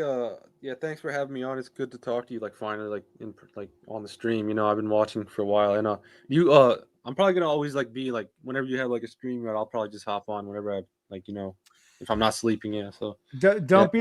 I'm glad I streamed earlier. Don't be a stranger. And if you want to leave comments, leave comments. You're Eric Draven, a Curry from Michigan on SSI and DAC. Okay. Yeah. All right, man. See ya. Thank you for joining. Thank you for and if you think, hey, listen, man, one last thing. If you think of anything else Social Security wise, or if I think of something, let's communicate. Sound good? Yeah. Oh wait. Do you you don't have any Discord or anything? I don't have. I do have a Discord. I think my name is. I think it's just occupational.click. I don't know. You can ask these other.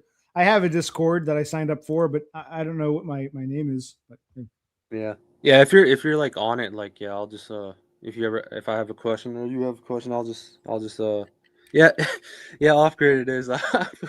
Yeah, off grid. Yeah, it's something on the lines of it's something like that. So you can look it up and go ahead. But also, don't be a stranger when I stream or do a video. If you want to leave a comment, and if I have questions, I'll say, hey, I got to talk to that Michigan Curry.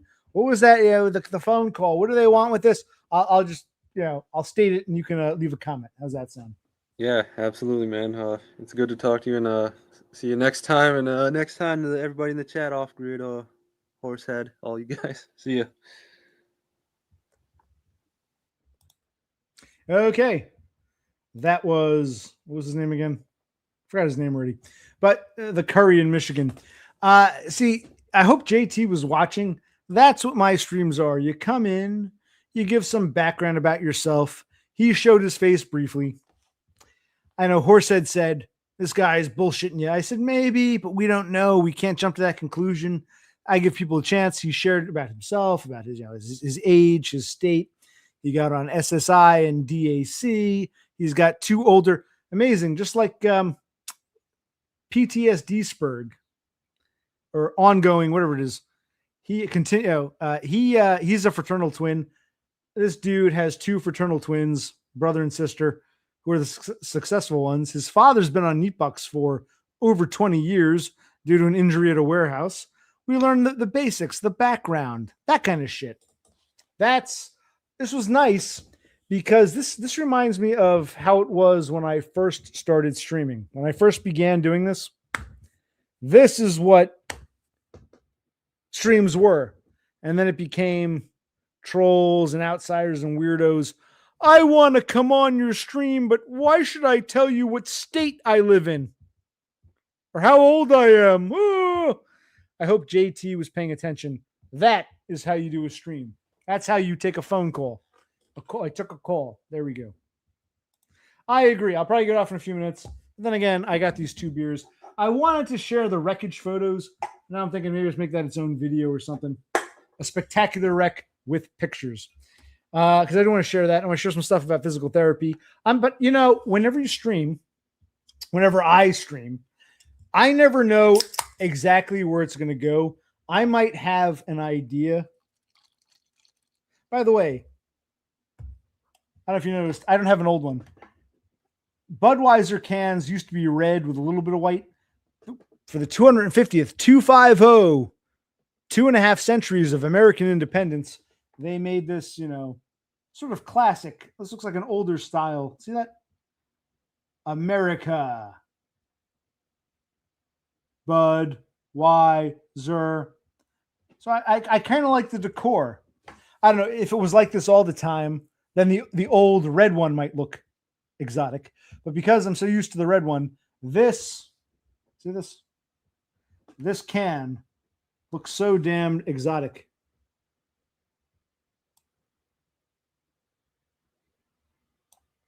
Anyway, but this is like, this reminds me of my more traditional streams. And like I said, I might have a loose idea. I want to talk about this or I want to show that.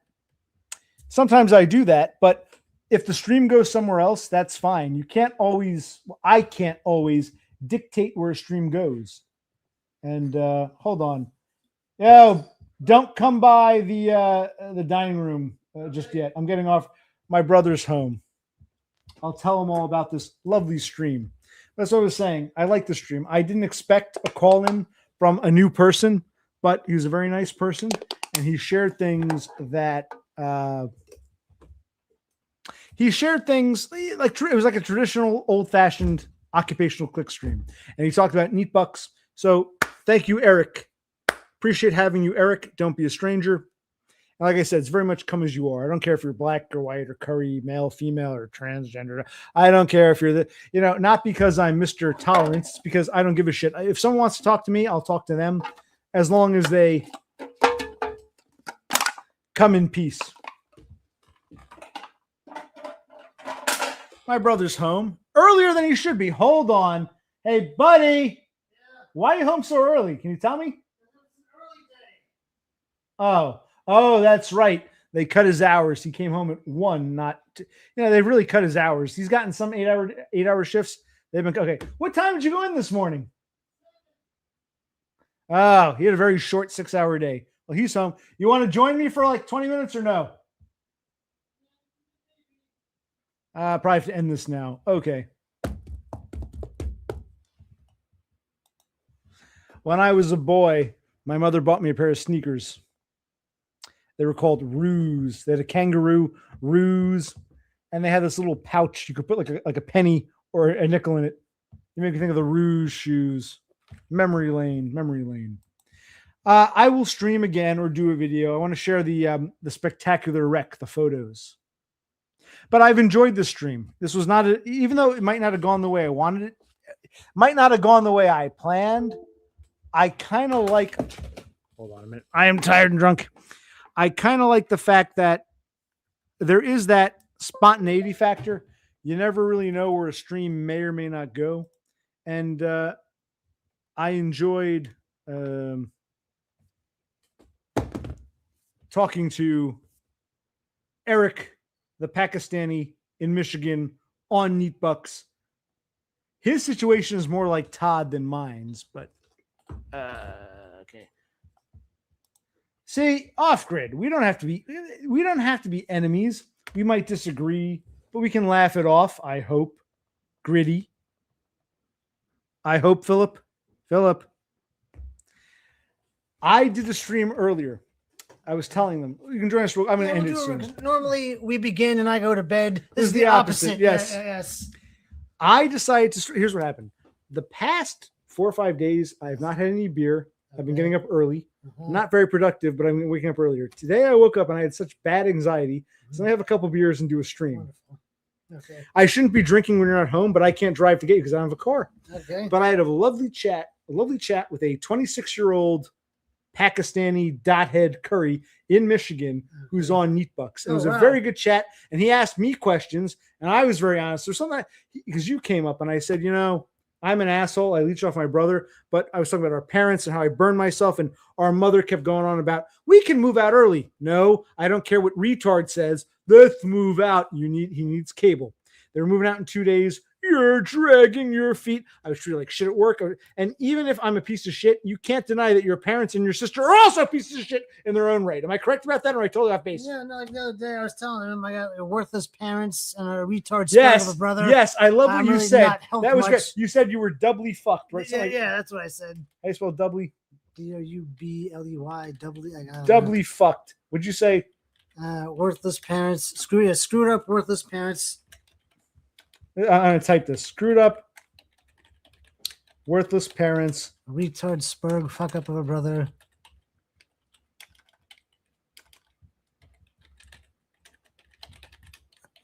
There we go. Here's what you said to me. If you came down one morning, I was because I've been waking up early. I haven't had beer in we went to settle the car. Yes. I think I had a beer that night. Saturday, I can't remember. I haven't had any beer for the past 5-6 days. Mm-hmm. It's good for me. Yes. And I was talking earlier about Horsehead. Is it that withdrawal from alcohol? I was able to go 4 or 5 days because I'm so alcohol tolerant. Then I had that withdrawal and I got anxious. Or is it the opposite? I get anxious and I want a beer. What? It was like 3 days ago. We had some beers and we were cooking up those. Well, things, yeah. there I was wrong. But I didn't drink. I had a beer. Just like a couple. Yeah, I haven't really had But I really like what you said several mornings ago. Something like you said, you brother Yes. Clickar, you're doubly fucked, screwed up worthless parents, and a retard spurg brother. and I agreed. The second half, you're right. I'm a bum. I'm a spurg retard. I fucked you over. But don't give the other assholes a pass because apart from me being a fuck up, which I am, a spurg retard piece of shit, just for a minute, put me aside. Your mother, father, and sister are very bad people. I'm not making this shit up. Maybe I am. You can speak your mind. I feel they're very bad people, regardless of me. You feel like, well, they're bad people, and so are you, so you're one to talk. But you were saying they're totally innocent. You worked all day. We'll kill this. Yeah, I did. Yes. You're all failures in your own right. You all do terrible things. Well, it's not just me then. Your mother, father, and sister all do terrible things too. Yeah. You're the most innocent. Yes. You're the most, childlike. I agree. At the end of the day, all my fuck-uppery falls on him. So these people who come after me, and I like this dothead curry Michigan 26. Well, I really like what he said. He's like, he said something like vaguely, I'm paraphrasing. Even if you're an asshole, it doesn't explain all this. And you've got these trolls online saying OC deserves it. I haven't even shared my stories. What happened at that one grocery store with the nigger bitch turning me over and little big boy trying to come after me for vape and all the and the overnight froze. I haven't even shared my stories. So even if you think I deserve it, you don't have enough information yet. Maybe you're right. Maybe I deserve it. You don't have enough information. If you're judging me now, you're prejudging me. Tell them, man. Yep. I took some pills this morning. I can see You can tell I that. did. Yes. I started the stream with pills. I forgot you had an early day. I was going to get off before you came home because I don't want you to accidentally walk by or something. But I had a very lovely chat with a nice young brown man. We don't have a lot of brown people. We got Zenesis and we got this dude, Eric something or other. Yes. Okay.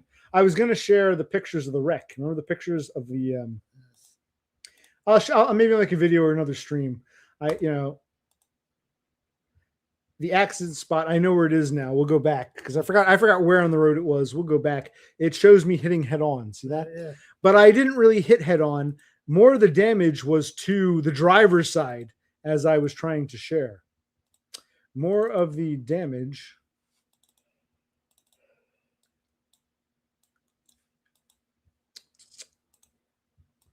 Where the fuck is it?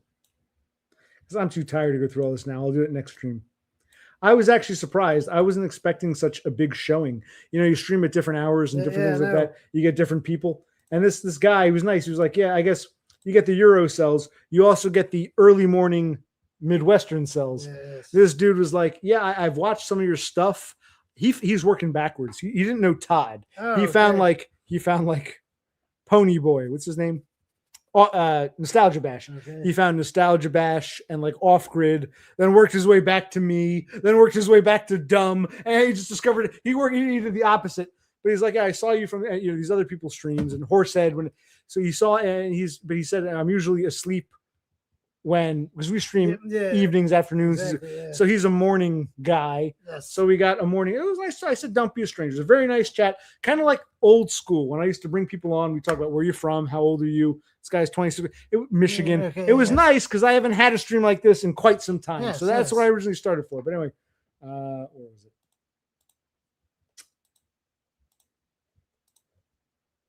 There we go. See that?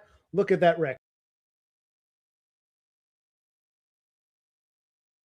More of the damage was to the driver's side, and you were surprised how bad it was. Yeah. So I want to share more photos and shit about that day, but right now I'm just too fucking tired. I want to share some stuff about physical therapy, about what I'm doing. Oh, good. Maybe I should make it a video. I'll make it a video, and then you can watch it at your own leisure, because I showed these photos earlier, just 2 of them, and people were like, holy shit. Yeah, now, Horse said, yeah. He clearly didn't see it. Yeah. Holy shit, yes. Holy fuck. Look at that. Look at that. Holy fuck. Look at that damage. You were like, holy, that was right. I'm lucky to be alive, like Dumb and Donda told me. Off grid with Bro C's prosperity. Just like Philip Ayed is off grid with Mom's prosperity. Hey, bombs! But we gotta get out of this fucking house, right? Yes, we do. That's what I was talking about. We can't keep leaving you dry. No. And we can't cut the grass again. And I want to talk to that Mexican kid. He might be a bust, but if we can get like a box truck, if he has one, it's like instead of us renting one, we can use him as both a box truck and a third man. And he's like, well, what do you want to move? I'm like, dude, I don't know. I want to get some stuff to storage. We got to go Friday. I know you want a day off. We got to look. I got to get a car, maybe do the DoorDash shit. And we got to look at that storage unit and get stuff out. Yes. What do you want to talk about for the few minutes? We'll go for another like 5-10 minutes. What do you want to talk about? Let's see. Oh yeah, we got to do one more grill stream. You up for that? We'll do one more before we mean, move the grill. All right, we'll do that. One more grill stream. We still need. I hope we still, Philip. I hope we're still in love with each other despite our disagreements. We dude. need a grill video from Off Grid. Just one. You were gonna buy me a chimney, man. Where's my chimney for the charcoal? Yes, it was about. Had I been going faster, I'd probably be dead. Yeah. The speed limit was 35. I was driving slowly because of the ice and shit. I would say about 30. I was going 30. The road curved. And instead of going with the curve, the next thing I knew, I was going into this. I'm like, holy shit. Boom. Didn't even have time to react for it the tree. So I was supposed to, where was that? Here, let's take a look again. Yeah, you must have been doing 35 grid. Where's the?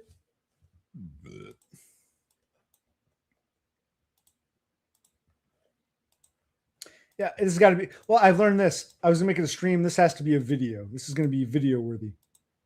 Okay, so you can see that the wreckage. Most of it was actually it was more on the driver's side, but here is the police report. Notice how the road curves. I was not speeding. Had I been speeding, I'd probably be dead. I was going, speed limit 35, cautionary around the turn. I was going about 30, maybe 35 tops. Instead of slightly going left, next thing I know, the car kept going straight. The car, instead of gradually going left, the car just went straight and boom. And this shows it head on. It was actually, the driver's side was more into the tree, as you can see from, see that? It shows the car going, I was supposed to go this way. I went, holy shit. There was no time to react. It happened so fast. The tree was right there. I lost control. Boom. And I fucked you over with all this, didn't I? Yeah, I know. I went right into the tree, and it wasn't centered. It was more on the driver's side. So, yes. Yeah. Had I been going faster, I'd probably be dead. I probably would be. If I was going like 50, 55, I'd probably be dead. At that speed, it was like, or if I had a bigger car, like a big truck, but a car that size, that speed, it was a spectacular wreck, wasn't it? Yes, a spectacular wreck. Now we have to hope history doesn't repeat himself. He gets this car, 6 months later, there's a heavy rainstorm. Oh no, I lost control. I've never really had a problem in rain. It's Well, mostly you never had a problem in snow, really. and I've answered this question before. After it happened, I tried to get out and I realized both of my legs and feet were fucked up. But and there was no power. You saw the battery was totally destroyed and my phone was all smashed up. And I said, this, despite all the fuck uppery in my life, this is not how I go out. It was like 2 a.m, no heat, no power, no cell phone. I couldn't walk anywhere, couldn't walk for help or knock on a door. All I could do was I thought about trying to crawl in the snow, but I said, you know what? It was so bitterly cold, so much snow. I said, I would probably do better just staying in this car, fucked up as it is, no heat, better inside the car than trying to crawl in snow with wind. And so I said, this is not how I'm going to go out. And it took hours. And finally in the morning, cars went by. I was like this. No one stopped. Finally, some Mexican dude on a bicycle. Hey, hola! He said, oh, what's up? And he waved down a tow truck, a plow truck. And, the rest is history. Part of me thought, this can't be how I go out. This is too fucked up. Sure. Yeah, that's another thing. Thank God. Let me on. Oh yeah, that would have been wonderful. Thank God there was no mental damage. That we can see. Right. So that's what I always say. Oh, and one other thing. Thank God. I'll let him yawn first. Thank God there was no mental damage. Nice. Thank God. Yeah. So anyway, and one other thing. Thank God. I'll let him yawn first. Thank God there was no mental damage. I'm tired of having my mental facilities called into question. The seatbelt definitely helped. The airbags helped-ish. It was, no head trauma. It was broken, fractured ribs. They had to heal naturally. And all the damage to my legs. Because it was, I'll try, Rafterman. I will try to drive better. I make no promises. It's funny. I haven't been in an accident. The last time I was in an accident, I was 21, 22, circa 2004. It was a rainy day. I was driving a Cutlass Supreme, which was as old as I was, rear-wheel drive. And I was making a left turn. Straight has the right of way. No cars coming at me. I went to make the left. As I made the left, the car started to fishtail. It went this way. Oh, shit.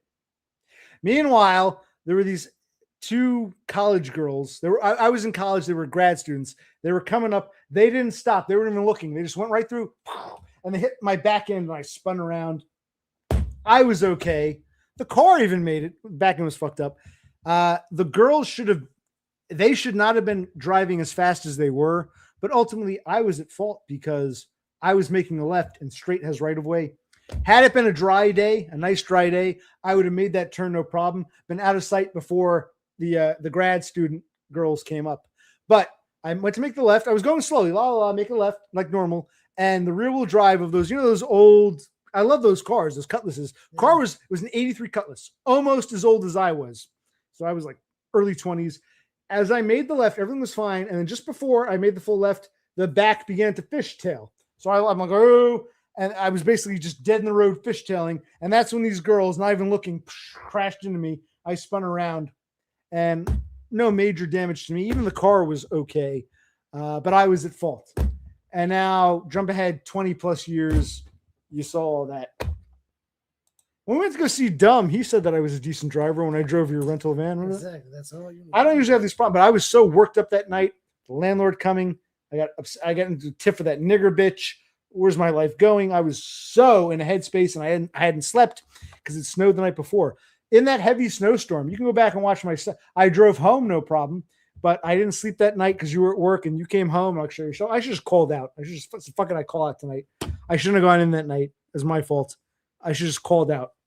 You're like, well, I don't call out and I still get stuff done. I understand what you're saying. That night she said, fuck it. I'm too drunk, too tired, too whatever. We found in the back, tell them there were a bunch of cans, mostly soda cans. But there was one Carlsberg can. I didn't remember, but I didn't drink and drive. I probably had that with me. I drank in the parking lot during break, threw it in the back. You don't want to be caught with an open container. I didn't even know it was in there. I don't remember. But I never, it's true. I never drunk while driving along, get drunk. Never. I must have had it with me and on break had a beer or my lunch break or something. No, why do you say of course? Explain. Still, you're inebriated and driving, buddy. You shouldn't be Well, doing plus I didn't sleep yet. So I fucked you up by fucking myself up. Yes, you did. But I should be lucky to be alive. True. Facts. This belly here, this. Oh, and one other thing. You're lucky he loves you, Off-Grid. One other thing. I'll wait for him to yawn. I'm so glad there was no mental damage. I'm so lucky that there was no mental damage. I'm tired of having my mental capacity called into question. It was a good stream, actually. We'll go back and watch. You all seem to be in good spirits, I must say. I was streaming earlier. I was playing a stream for an hour, and I was gonna go up as do things. I'm like, holy shit, this turned to a whole fucking thing today. But I woke up with so much. The past few days, I haven't been drinking, and not really, and I haven't had anxiety. I felt such intense anxiety today. Not that it's an excuse, but birds are chirping. Oh, tell me about the weather. We had 3 days of extreme heat, like 90 plus, yes. Which is actually over hot for this time of year. Yes. And then today it's what, like 60 tops, yes. upper 50s. Yeah. What'd you say? Yeah, because there were some storms last night, and it rained on and off today. But yeah, it's much cooler now. So it's weird to go from like super hot, extra hot to extra cold. In fact, it's not going to get above the 50s in the coming days. I think so. Yeah. Right. Today's Thursday. Yes. Thursday, Friday, Saturday. The next 4 days is going to be like upper 50s, maybe 60s. It's after having 90s. Why can't it just be in like the 70s? We've gotten really hot to cold. Yeah, I don't know. Hot to cold. Yeah. All right. So I think I might go to make 3.5. We'll call it even. Okay. 8 more minutes and we'll call it. I want to make something. We still got hot dogs from yesterday. I can cook up some more onions if you want. And do hot dogs tonight? Or why not? Yeah. I can throw in some, what do you call it? Pizza bagels or. Oh, yeah, we could do that too. Yeah. I've sung this before. I'm going to sing again.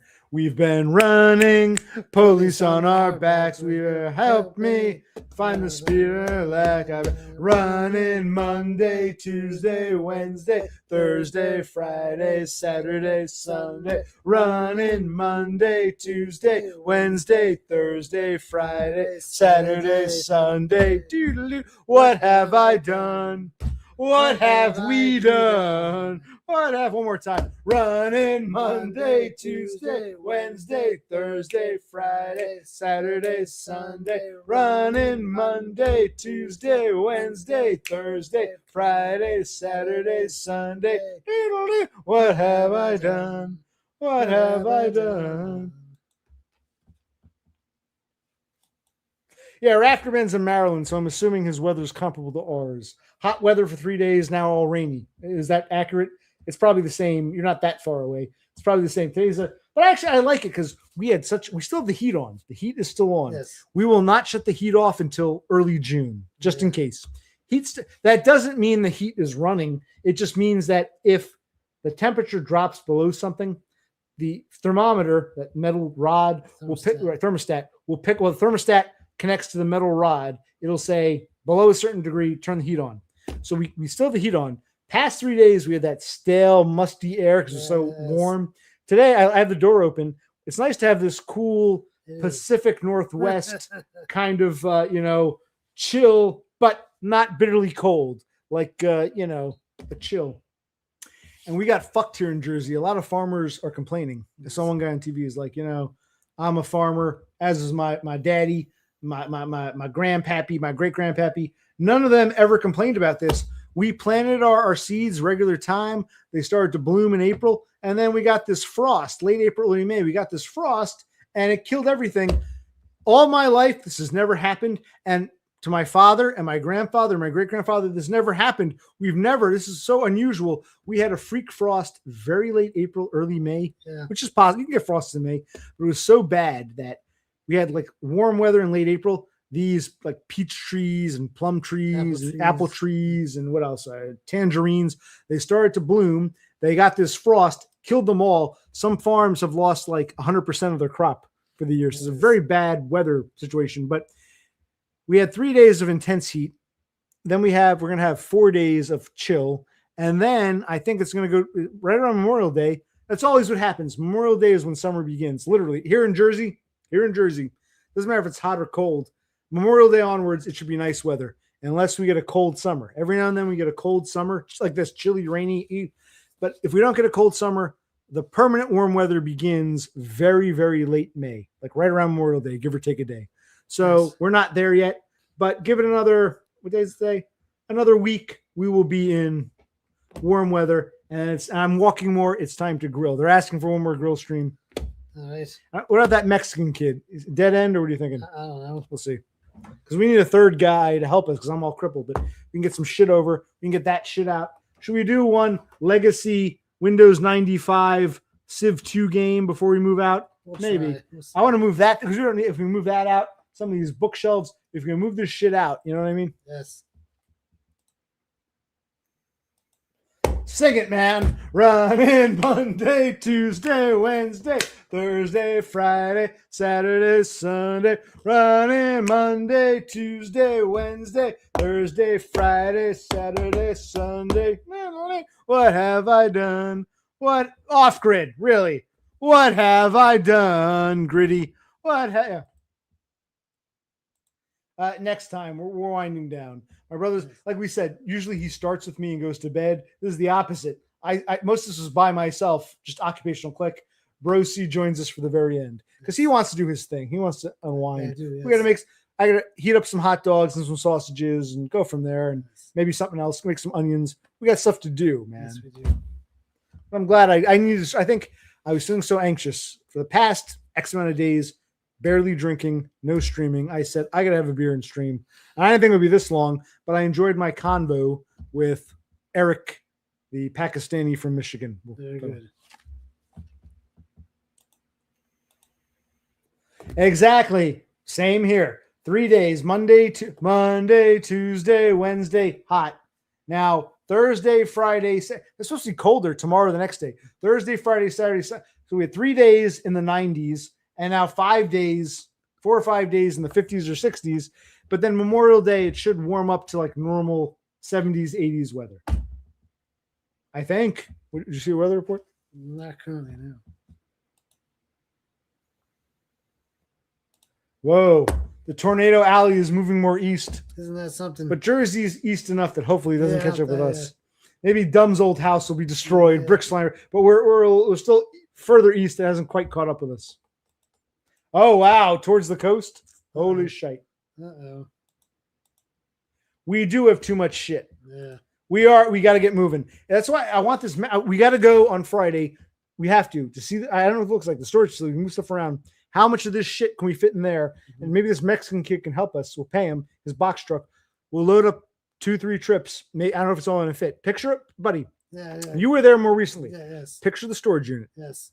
I know box trucks have different sizes. I remember, real quick. Forget that.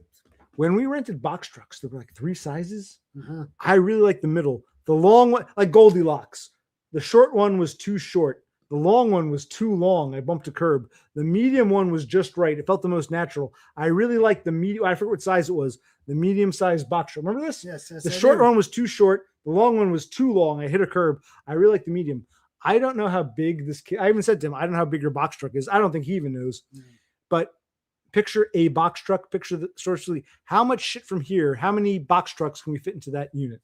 Honestly, 1, 2, I don't 3. think there's enough room in that unit. Even for one? But if we were to get a second unit, I think we can do it. But even for one, we can't even fit one. No, because I want to stack shit. Maybe we can move. If we stack shit, we can take stuff that's in there and stack it up. Or am I off base here? We'll go tomorrow. Take a look. I got to see what the storage unit looks like tomorrow. That's another thing. It's Thursday. You're off tomorrow, so we can stream for another. But you're tired of streaming.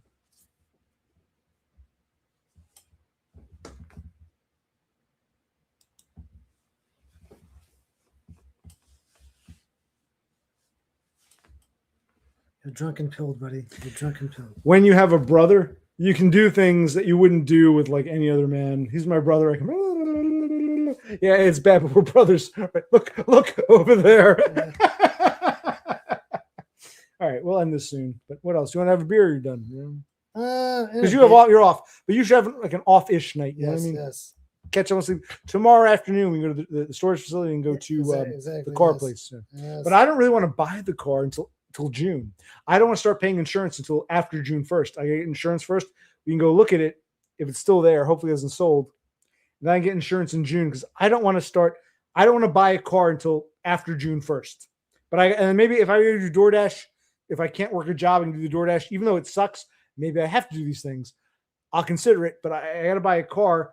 That I really like that wagon, that Subaru thing, because there's space and it's all-wheel drive, maybe better in snow and shit. Okay, yeah. What do you think? We gotta look at it. Maybe it sucks. We'll drive it. It'll be a piece of shit. I don't know. We gotta drive it. See what else is wrong with it, because that other car that he got was like somehow leaking gas or something. We didn't know about that. That's right. There was a gas can in the back seat. I'd forgotten about. You remembered. Yeah. I didn't. We got the gas can. It was because in case, like the gauge was off. So the gauge would say it was mostly full, but then I'd realize I was down to nothing because I knew the mileage. So you recommended I keep a gas can in case I ran out of gas, I could fill it up. I never had that problem, but I totally forgot about all that. Yes. Maybe I did have mental damage. Oh yeah, the one good thing. I'll wait for you to stop yawning. I didn't have any mental damage from the car accident. I am tired of having my mental competency called into question. All right.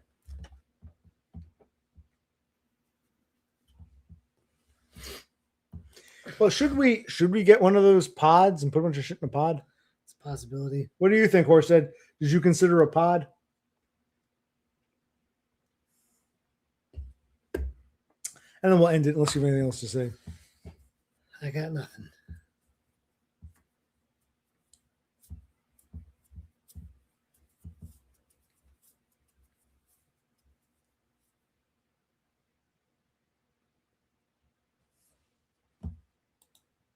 Yeah, but where does that you have to pay? Like, let's say we get a pod, but we don't need anything from it for like a year.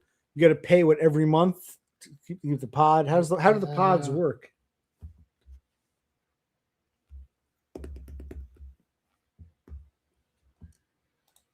$8,000 to go from Texas to Washington. Well, you're sending stuff. Right, you got to pay to store it. Yeah. Yeah. Yeah, we got to go to the storage facility. Yes, we got to go to the car place and yeah. Yes, we do. All right.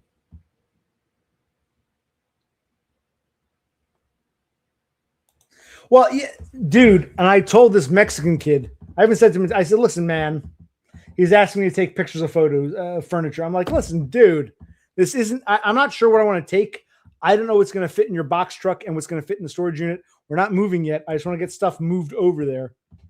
Dude, if I didn't have this accident, he and I would be like we do for our parents. You and I would be doing it together. Yes. So, what's your price? Give me a price. This isn't anything complicated. It's just moving fucking furniture. I don't. It's like, yeah, I would do it myself, but I had that accident. You know, you remember? Did I tell you about this? Did you see the pictures? I got pictures, man. I got pictures, dude. You're not paying attention. No, he's not wrong. But have you been paying attention, Horse? Horse and I went at it before. I said he's privileged. He looks up and sees what he doesn't have. He never looks down and sees what he doesn't have. Oh, wow. Just like our sister. Yes. I told the story to the kid in Michigan.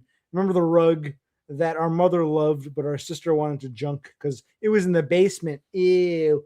And I unrolled it and we unfurled it and we vacuumed it with a bit. And then we put it in, our parents are still fucking ingrates. It's like, oh, if I can go back in time, I'd say, I agree with my sister. Fuck it. I'm not going to the extra mile with these people. I was able to set them up. I couldn't set us up. I got the videos from 2 years ago of us setting them up. You know what I mean? Yes. But one of the good things is, good news, I'll wait for you to stop yawning. I didn't have any mental damage because of the accident. I'm tired of having my mental faculties. Yes. My mental faculties called into question. There was no mental damage. Oh, one other thing. Wait for him to stop yawning. There was no mental damage. Because I'll take pictures if you really want. I don't know which junk I want to take. Like, here's a bookshelf. Here's a bed. Maybe we'll take one, not the other. Maybe we'll take both. Maybe we'll take neither. I don't know what's going to fit in one trip and what's going to fit in the fucking storage unit. So I can send him a picture of every piece of furniture and then say, listen, dude, I don't know what is or isn't going. I got to figure it out. I told him, if you want to come, I don't give a shit. I come into the house, look around, get an idea. Maybe that'll go. That piece of furniture. Maybe it won't. I don't know what's going to fit. I don't know what's going or not going. Until the truck is here and we load it up and we figure it out, I don't fucking know. So I told this fucking retard.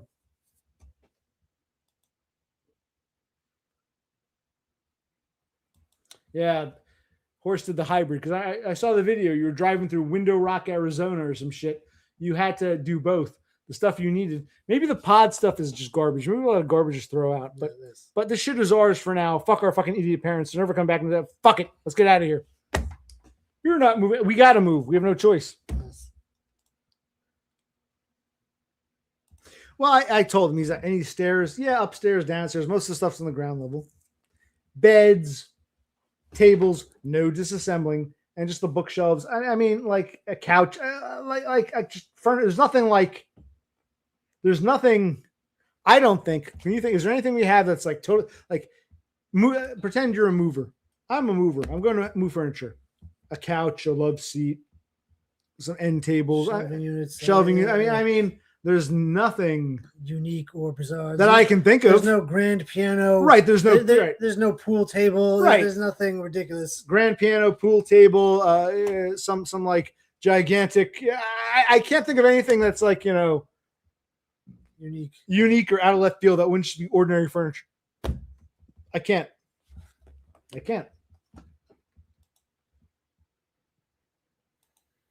Well, that's what I was thinking, but the Mexi's a little.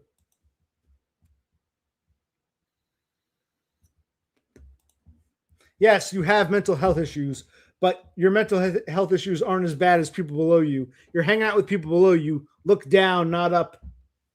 I'm not denying your mental health issues. I'd have imposter syndrome too if I was in your shoes. I get it, but look down, not just up, to see even worse mental health issues. And even enough.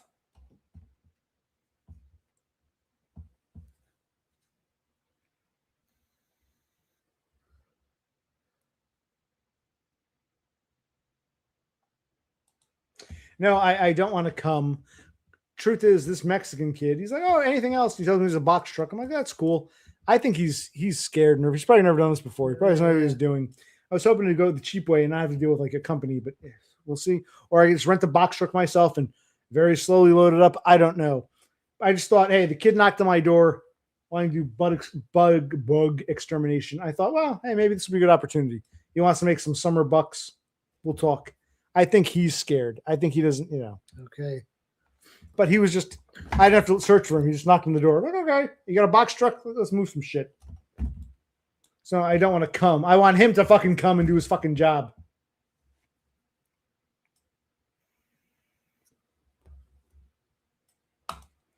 That's exactly what you said. I have it harder than occupational click. You know, it's hard finding out what to do with those 2 or 3 hours when I'm just at work twiddling my thumbs. So I have to stream to occupy my time to finance the mini mansion and my wife and kid. And when I have sex with my wife, I don't know. Sometimes it's lackluster. It's so horrible. It must be easier for you, occupational click, not having a wife. And I gotta go record a video. It's so hard, the work I do. Now, that's why I like the kid from Michigan. He's telling us his father worked in a factory or a warehouse. Okay. Like, that's real grunt work. Editing videos, I'm sure you do a good job, but come on, man. Come on, man. No. None of us are going to play this game. Game time is over, and I think stream time is over. Any last thoughts? Your new kind. Anything about your day you want to share? Just regular day. Just another day. She asked, "Why am I leaving her? Why'd you? Isn't some bitch on vacation? Why are they?" And she's it's her day off. That was last week. Why are they cutting you on her day off? I don't know.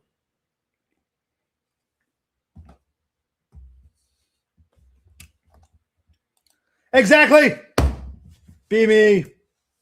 I'm crippled because of my accident. This asshole isn't working enough hours to support my habits. And you're bitching about having to edit a video. How dare you? And how dare you not work even harder? Find a second job. Yes. Horse has privileges he doesn't want to acknowledge. I still love you, Horse, but you know. Bug, gnat, horse, donkey, mule. Am I seeing a similarity here? For now,